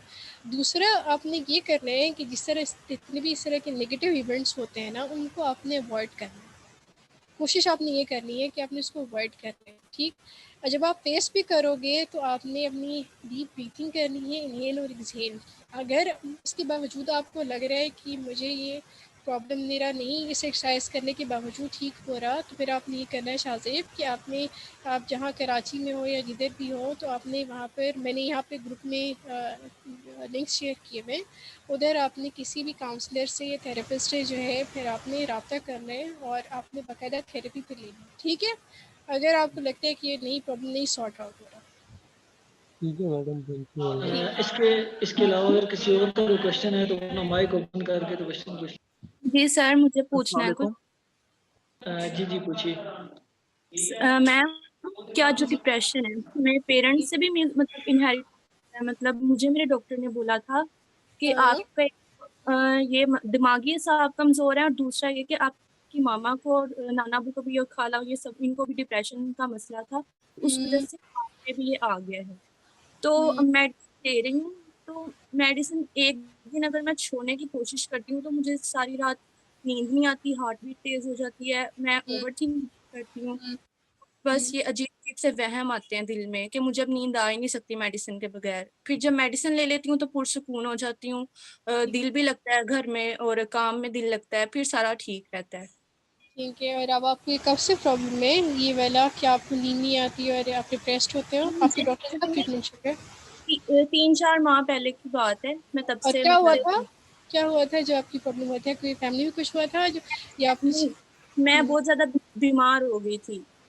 एक्यूट टाइफाइड हो गया था, डबल पॉज़िटिव, तो उसमें मतलब ना बहुत तबीयत खराब हुई। उस जब वो मैं टाइफाइड से क्लियर हुई, मतलब वो हुँ, मैं हल हुआ तो एकदम से डिप्रेशन का मसला हो गया, मुझे नींद नहीं आती थी। तो डॉक्टर ठीक है। के पास, तो उसने कहा कि आपका सबकॉन्शियसनेस मसला है, मतलब आप सोचती नहीं हैं, आपका दिमाग खुद ब खुद चलता रहता है। मैंने उसे हुँ, बताया कि मैं टेंशन नहीं ले रही हूँ, मेरा कोई मसला ही नहीं है, मैं तो कभी कुछ सोचती नहीं थी। तो उसने कहा अच्छा, कि आप आप, क्या करते हो? आप स्टूडेंट हो? जी, मैं स्टूडेंट हूँ, बीएस मैथ कर रही हूँ। अच्छा, ठीक है। इसके अलावा घर पर आप जो है, आपकी कोई हॉबीज़ है? हॉबीज़ स्केचिंग कर लेती हूँ थोड़ी बहुत, या फिर बस, और तो कुछ नहीं करती। ठीक है। आपने एक तो ये कि अगर आपका 4 मंथ्स पहले है, ये आपने बात ही कही, बाज़ का जेनेटिक्स में भी होते हैं, जीन्स में जाती है, बीमारी जाती है, लेकिन ये बहुत से लोगों को नहीं होती, जीन में होती है, इसके बावजूद भी नहीं जाती, और वो मतलब इसको कोई फ़र्क नहीं पड़ता आप जीन्स में है कि नहीं है, क्योंकि अगर एनवायरनमेंट रिलैक्सिंग है फिर मसला नहीं है। और दूसरा ये कि अगर आपने कहा है ना कि मैं दवाई लेती हूँ तो मुझे नींद आती है, दवाई नहीं लेती फिर नहीं आती, ये आपने अपने जिस तरह आपके डॉक्टर ने आपको कहा है, ये आप सबकॉन्शियस में अपनी बात बिठा दी है।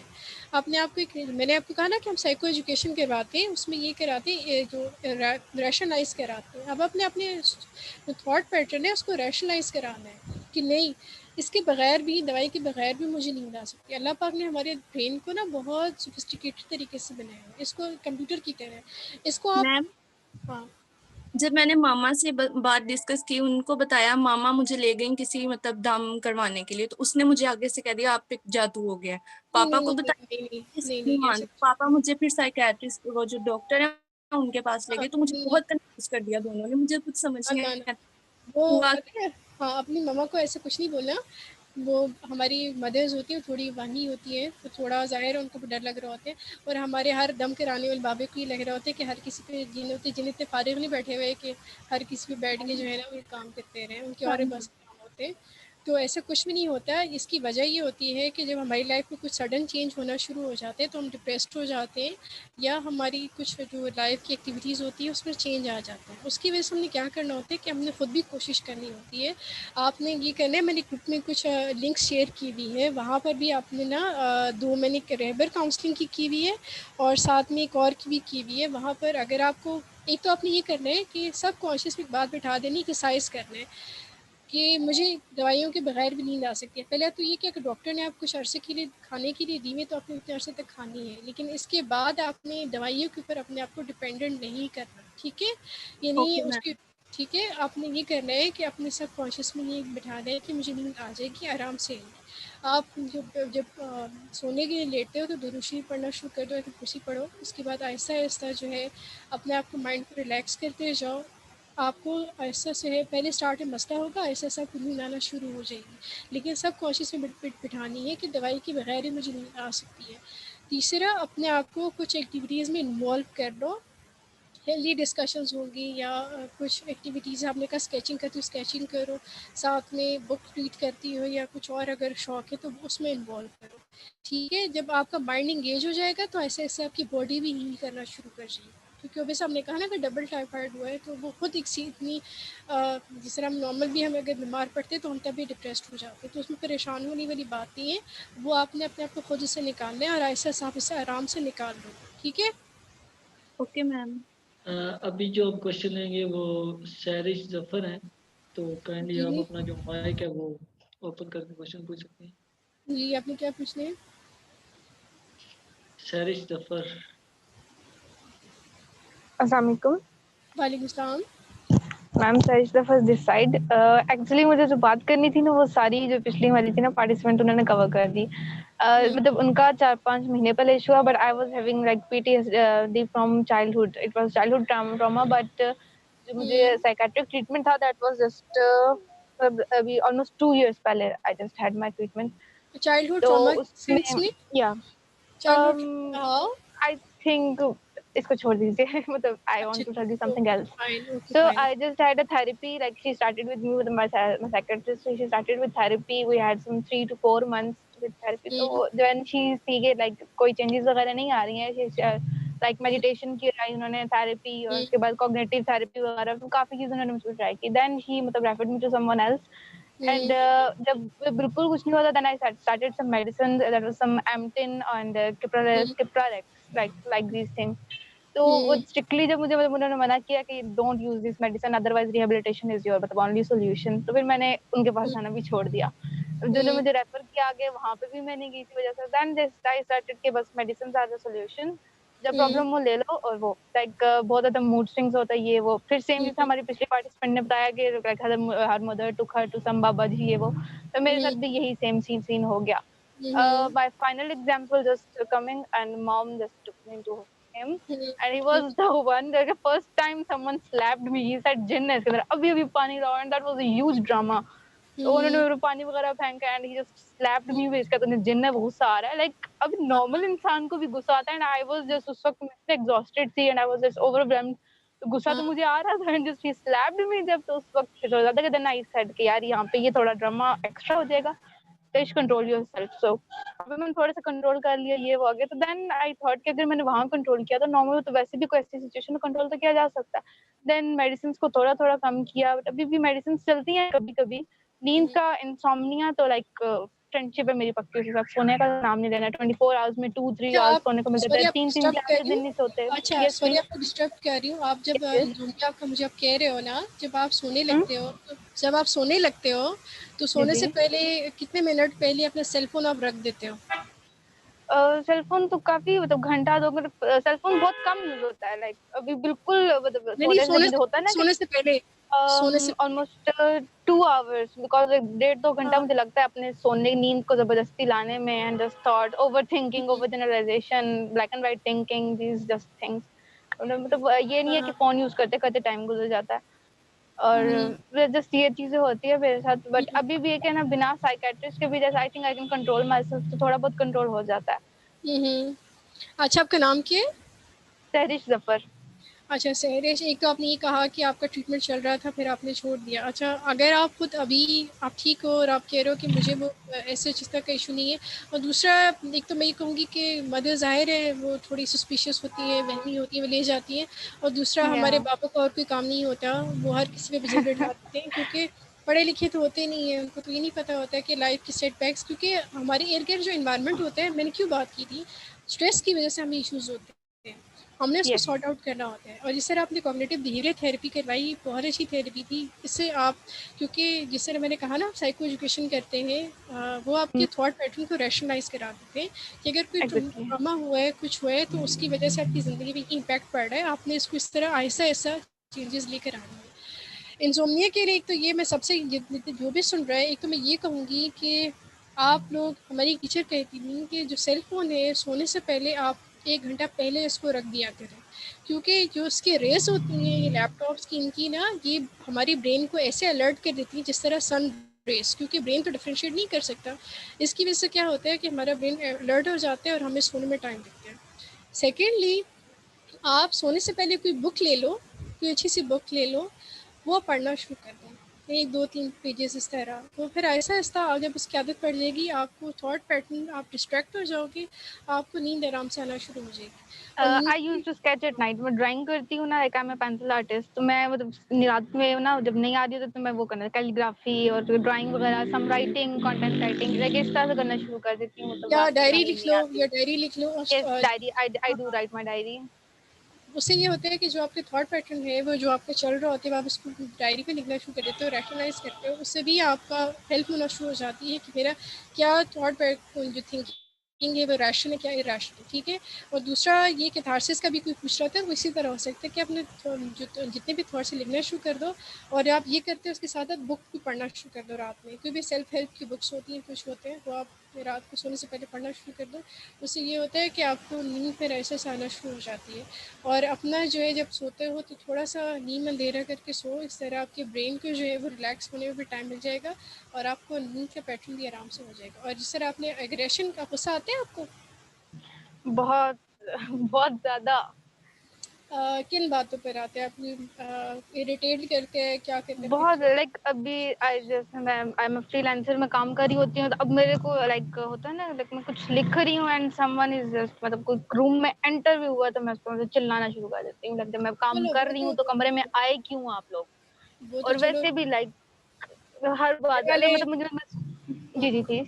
घर वाले क्या कहते हैं कि आपको गुस्सा है, गुस्से में मॉम तो फिर लाइक कहती है ठीक है उसको डिस्टर्ब ना करिए, वो बाकी फिर कहते हैं पागल होगी कि ये, इसको ले जाएं किसी साइकियाट्रिस्ट के पास। My brother always used to say, ये पागल होगी, ये इसको ले जाएं साइकियाट्रिस्ट के पास।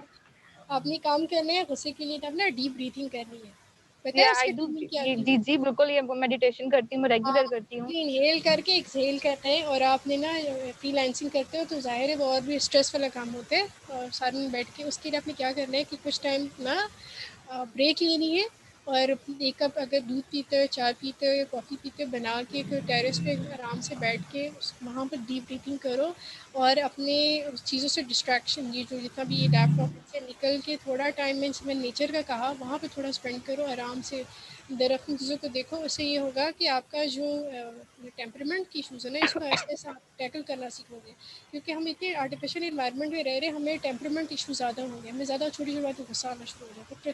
गुस्सा बेसिकली फ्रस्ट्रेशन की वजह से होता है। जब मुझे कहा ना कि मेरे दरवाज़ा बंद करो, मुझे गुस्सा आ जाता है, फिर मैं काम कर रही तो डिस्ट्रैक्ट होती, फ्रस्ट्रेट हो जाती एकदम आके, फिर आप शाउट आउट करते हो कि नहीं बंद करो उसको। तो वो लोग भी हमारे इर्द गिर्द लोग भी फिर ज़ाहिर इंसान है, वो लोग भी इम्पैक्ट होते हैं। तो आपने इस चीज़ को देखना है कि अपने साथ अपनी ना जो सेल्फ जो है एनालिसिस करनी है, ठीक है। अपने आप को भी टाइम देना है, अपने आप को रिलैक्स करने के लिए। बाज़ औक़ात 1-2 घंटे अपने लिए कोई किताब ले लो, उसको पढ़ो। स्क्रीन टाइम अपना कम कर दो, तो किताबें या कोई नेचर है उसके ऊपर ज़्यादा मतलब थोड़ा स्पेंड करो। इस तरह ऐसे आपका माइंड जब रिलैक्स होना शुरू हो जाएगा तो ये फिर थॉट पैटर्न आपका क्लियर हो जाएगा। और नींद के लिए आप नींद करना है कि सोने से पहले बुक रीडिंग करनी है। और अगर आपको ये लगता है कि नहीं हो रहा, स्टिल इशू है, तो मैंने यहाँ पर उमर बाज़ा का जो है ट्विटर अकाउंट भी दिया हुआ है, उनकी मेल आईडी भी दी हुई है, फिर आप उनसे डिस्कस करो डिटेल में, ठीक है। बाकी आपको ऐसा मसला नहीं है, वो टेम्परामेंट इश्यूज नॉर्मल होते हैं, वो हम डे टू डे लाइफ में हमें आते हैं, ठीक है। अगर आपको फिर लग रहा है, अगर आप अभी तो जो डूइंग वेल, आपको ज़रूरत नहीं है, लेकिन अगर आपको फिर लगे कि मुझे बात करनी है, तो मैंने यहाँ पे लिंक्स शेयर किए हुए, वो मैं तैमूर भाई से कहूँ कि वो ग्रुप में भी कर लें, फिर वहाँ से फिर आप लें, ठीक है। अच्छा, नेक्स्ट जो है हिरा मरियम है हमारे साथ, तो हिरा काइंडली आप अपना जो माइक है वो ऑन करें। अस्सलाम वालेकुम मैम। वालेकुम सलाम। जी मैम, मुझे ना एक इशू हमेशा से बचपन से रहा है कि ना मैं नेगेटिव बहुत सोचती हूँ, डीप थिंकिंग और नेगेटिव थिंकिंग, तो ये मुझे हमेशा से इशू रहा है। और फिर ना पर वैसे कोई खास मेरी हेल्थ पे इशू नहीं आता था इस वजह से, बस मैं बैठी रहती थी, खुद ही सोचती रहती थी। अब पिछले 7-8 माह से ना मुझे इशू हो रहा है कि मेरी ना हार्ट बीट 120 पर है, उससे नीचे नहीं आती हार्ट बीट, और बीपी जो 170 से नीचे नहीं आता। तो डॉक्टर्स जो है वो कहते हैं कि मेंटल स्ट्रेस है, और मुझे ऐसा कोई मेंटल, मैं उन्हें डॉक्टर्स को भी कहती हूँ कि मुझे कोई मेंटल स्ट्रेस नहीं है, मतलब कोई मसला नहीं है मेरी लाइफ में जिसकी वजह से मैं कोई मेंटल स्ट्रेस हूँ, तो मुझे नहीं लगता कि मुझे कोई मेंटल स्ट्रेस है। तो मैं मेडिसिन लेती हूँ, उनसे भी ये ठीक नहीं होता। और अब ना मुझे रिसेंटली 1.5 माह से ना ये होने लग गया कि मुझे ना नींद में अटैक्स आते हैं, छोटे छोटे, नींद नहीं आती। सीजर्स होते हैं या नींद खत्म, डिस्ट्रैक्ट होना शुरू हो जाती है, नींद खत्म होना, मतलब नींद आती कम है, कम नहीं आती, कम आती है लेकिन गहरी नहीं आती, मतलब हल्की फुल्की नींद, ऐसे कि हल्के से टच से, हल्के से शोर से, मतलब पंखे की आवाज से भी खुल जाए। और फिर ये है कि अगर सो रही हूँ मैं, तो मुझे लगता नहीं है कि मैं सो रही हूँ। और फिर ना ऐसा अटैक आता है कि अगर सर्दी है, अब जैसे सर्दी, इंटेंस सर्दी है, रात को मुझे शदीद गर्मी लगने लग जाती है, शदीद गर्मी रूम में, बाकी सबको सर्दी लग रही है, मुझे शदीद किस्म की गर्मी लगने लग जाएगी। और जब गर्मियां होंगी, गर्मी जब होगी, तो मुझे रात में ही बहुत इंटेंस सर्दी लगने लग जाती है। इवन लोग पंखे के बिना नहीं सो सकते, मैं 2-2 ब्लैंकेट डाल के सोती हूँ। तो मैंने अभी तक साइकेट्रिस्ट से ये नहीं किया कंसर्न, मुझे लगा नहीं आज तक कि मुझे कोई ऐसा इशू है, मतलब कि मुझे साइकेट्रिस्ट के पास जाना चाहिए। अच्छा, नहीं, आपको साइकेट्रिस्ट के पास जाने की ज़रूरत नहीं है, सॉरी मैं आपको डिस्टर्ब कर रही हूँ, साइकेट्रिस्ट के पास जाने की ज़रूरत भी नहीं है। आपने अगर जाना होगा तो साइकोलॉजिस्ट के पास जाएंगे, आप थेरेपी लो, क्योंकि आपने कहा नेगेटिव थिंकिंग लेते हो ना। नेगेटिव थिंकिंग से मुराद ये समझ आइए कि आप ये कहना चाह रहे हो कि खुदा न खास्ता ये हो जाएगा, ये इस तरह हो जाएगा, है ना, इस तरह के डर आपको लग रहे होंगे। और ना ये होता है, मुझे हमेशा से वाटर फोबिया रहा है, तो उसके साथ साथ मुझे ना इलेक्ट्रिक जो है, मतलब उससे डर लगता है। मैं इवन अब भी ना खुद से एक स्विच प्रेस नहीं कर सकती, मुझे बहुत डर लगता है। तो मुझे ड्रीम्स भी आते हैं, तो जी, वो इसलिए होता है कि आपका जो थॉट पैटर्न है वो इरैशनल है। उसके लिए ना मोस्टली जो साइकोलॉजिस्ट हैं, जो काउंसलर्स हैं, वो सीबीटी करवाते हैं। यानी जो कॉग्निशन है, मैंने कहा ना कि हमारे परसेप्शंस, ख्यालात उन चीज़ों के बारे में, यानी अगर आपको लगता है कि यार इस तरह हो जाएगा, तो रियलिटी में वो चीज़ हुई तो नहीं है, ज़रूरी तो नहीं है कि वो चीज़ ऐसी ही हमेशा हो, ये तो हमारा ख्याल है, एक वहम है। उस चीज़ को अपने खुद ही रैशनलाइज कराना है। मैं कुछ पेपर्स यहाँ पर मैं तैमूर भाई से कहूँगी कि वो करा दें, इधर उनको मेल करती हूँ, आपको इस तरह पे मेल कर देंगे, अपने ग्रुप पे फिर मेल अपनी आईडी शेयर कर देना, या फिर आप मुझसे खुद वो डिस्कस कर लेना। इसमें ये होता है कि पेपर पे आपने रैशनल इरैशनल जो थॉट पैटर्न होता है, जो आपको नेगेटिव थिंकिंग की वजह से होता है, उसको आप लिखते हो। फिर जो इरैशनल होता है उसको आप क्रॉस करते जाते हो कि यार मैं ये चीज़ सोच रहा हूँ, तो ज़रूरी तो नहीं कि इस तरह ही होगी, ये तो मेरे माइंड में है, असल में हकीकत से तो कुछ भी नहीं है, ये तो अपनी मेरी थिंकिंग पैटर्न की वजह से मुझे मसला चल रहा है। उस चीज़ को करने के लिए अपने आप को अपनी जो डेली लाइफ एक्टिविटीज़ उसको इंगेज करो, अपनी रीडिंग हैबिट्स कराओ, फिर इसके बाद अपनी डेली लाइफ में जो आपका जो सुबह उठ के क्या करते हो, रीडिंग करो, फिर उसके बाद अपनी पढ़ाई में इंगेज करो, उन लोगों के साथ जो बैठो जो आपको मतलब सपोर्ट करें, ठीक है। और अपने थॉट पैटर्न को ना एक उस तरह उसको मैं क्या वर्ड इसके लिए यूज़ करना चाहिए, उसको जो है क्लोजली मॉनिटर करो कि यार मैं सोच रहा हूँ असल में ऐसे नहीं है, ये जस्ट मेरे माइंड में ऐसे है, ठीक है। और जिस तरह आपने नींद कहा वो इसलिए कि यार आपने कहा कि मुझे स्वेटिंग होती है, ये शायद आपको आई गेस पैनिक अटैक्स की वजह से समटाइम होते हैं, लेकिन वो फिर आप डॉक्टर को भी चेकअप कराओ की वजह से हो रहे हैं। अगर वो आई गेस आपको बीपी का इशू है और उसकी वजह से चल रहा होगा, बीपी हमने चेक करवाया वो चेक कराओ। और दूसरा अगर आपको लग रहा है कि ये मेरा परसिस्ट कर रहा है, मेरा इशू ठीक नहीं हो रहा, तो वो फिर आप CBT मैं रिकमेंड करूँगी कि आप कॉग्निटिव बिहेवियर थेरेपी लो। बहुत ज़बरदस्त थेरेपी है ये, एग्रेशन इश्यूज़ के लिए भी बहुत मज़े की होती है, एंजाइटी के लिए भी फिर बहुत अच्छी होती है। वो आपका जो सोचने वाला मरहला होता है ना, वो नेगेटिव से पॉजिटिव तक ले आता है कि देखो हमारे माइंड में है, असल लाइफ में तो ऐसा कुछ भी नहीं है, ठीक है। ज़रूरी नहीं है कि जो हम चीज़ सोचें वो उसी तरह खुदा खासा नेगेटिव है। और बाज़ औक़ात हमारे, और दूसरा जो मीडिया के ऊपर जो न्यूज़ है नेगेटिव चीज़ें, खुदा का वास्ते उन चीज़ों को देखना बंद कर दो। अपनी लाइफ में ऑलरेडी बहुत स्ट्रेस है, वो नेगेटिव चीज़ें आपके और दिल में माइंड में और खौफ बिठा रहे हैं। जो आपको करना है वो काम आप कर ही नहीं पाते कि नहीं खुदा न खासा ये हो जाए वो हो जाएगा। उस थॉट पैटर्न को ना अपना रैशनलाइज करना शुरू कर दो, ठीक है। और मैम मुझे ना मतलब जैसे होते हैं जो लोग अग्रेसिव होते हैं, गुस्सा आता है, मुझे गुस्सा नहीं आता, मतलब मैं मुझे गुस्सा नॉर्मली भी नहीं आता। और मुझे ना बस जिद होती है किसी, अब कोई लोग गुस्से में जिद करते हैं, गुस्से वाली, मुझे गुस्सा बिल्कुल भी नहीं आता ही नहीं है। बस एक मतलब हर चीज की एक जिद। इवन ना मैंने दो बार आज से 2 साल पहले 2 बार ही कंसेक्टिव सुसाइड की कोशिश की थी। मुझे इस तरह की नेगेटिव थिंकिंग आती है कि आई एम टोटली यूजलेस, मुझे मेरे होने ना होने से इस दुनिया में किसी कोई फर्क नहीं पड़ता। और वो हाँ, आपने काम कर रहे हैं, मेरे ये लैपटॉप का वो चार्ज खत्म हो रहा है, आपने काम कर रहे हैं। आपका नाम क्या था? सैरिश था, क्या नाम था? मैं हिरा। आपने CBT लेनी है, ठीक है, लाजमन। मैं आपको यहाँ पर हीरा, आप ना में अपना नाम सेंड कर दो, जो कॉन्फ्रेंस का है व्हाट्सएप पे, आप ऐड हो ना? जी मैं ऐड हूँ। हाँ, मैं आपको एक फेसबुक का ग्रुप है, ये मैं आपको भेजती हूँ वहाँ पर। उधर आपने अपना हेल्प लेना है, आपने CBT लाजमन लेनी है, ठीक है। आपने सर मुझे कहा ना कि आपने लाजमन लेनी है, वो आपका नेगेटिव थॉट पैटर्न, आपका जो एग्रेशन इश्यूज है उसको वो काउंटर करेंगे। आपने लाजमन लेनी है, ठीक है, उससे आप कांटेक्ट करें, ठीक है। चलें, सही हो गया, ठीक है। मेरा ख्याल है कि हम इस सेशन को अटेंड करते हैं और बकाया कल हम स्टार्ट करेंगे 4 बजे इंशाल्लाह। ये सारे लोग इंशाल्लाह। आई होप कि इनके कुछ क्वेरी सॉल्व हो चुके हैं। अगर कुछ इश्यूज हैं तो फिर वो फिर ग्रुप में पूछते, मैं उनको आंसर वहाँ पे कर दूँ, ठीक है। हाँ, हम कल इंशाल्लाह इसको देखेंगे, क्वेश्चंस भी देखेंगे। तो कल थैंक फिर यू। अगर किसी को है तो फिर वो कल सेशन बहुत इतना ज़्यादा लंबा नहीं होगा, वो फिर बाद में 30 मिनट्स रखते हैं, उसमें फिर वो आज वाले फिर कल वो क्वेश्चन पूछ लें, ठीक है। सही, thank you thank you so much, अल्लाह हाफिज़।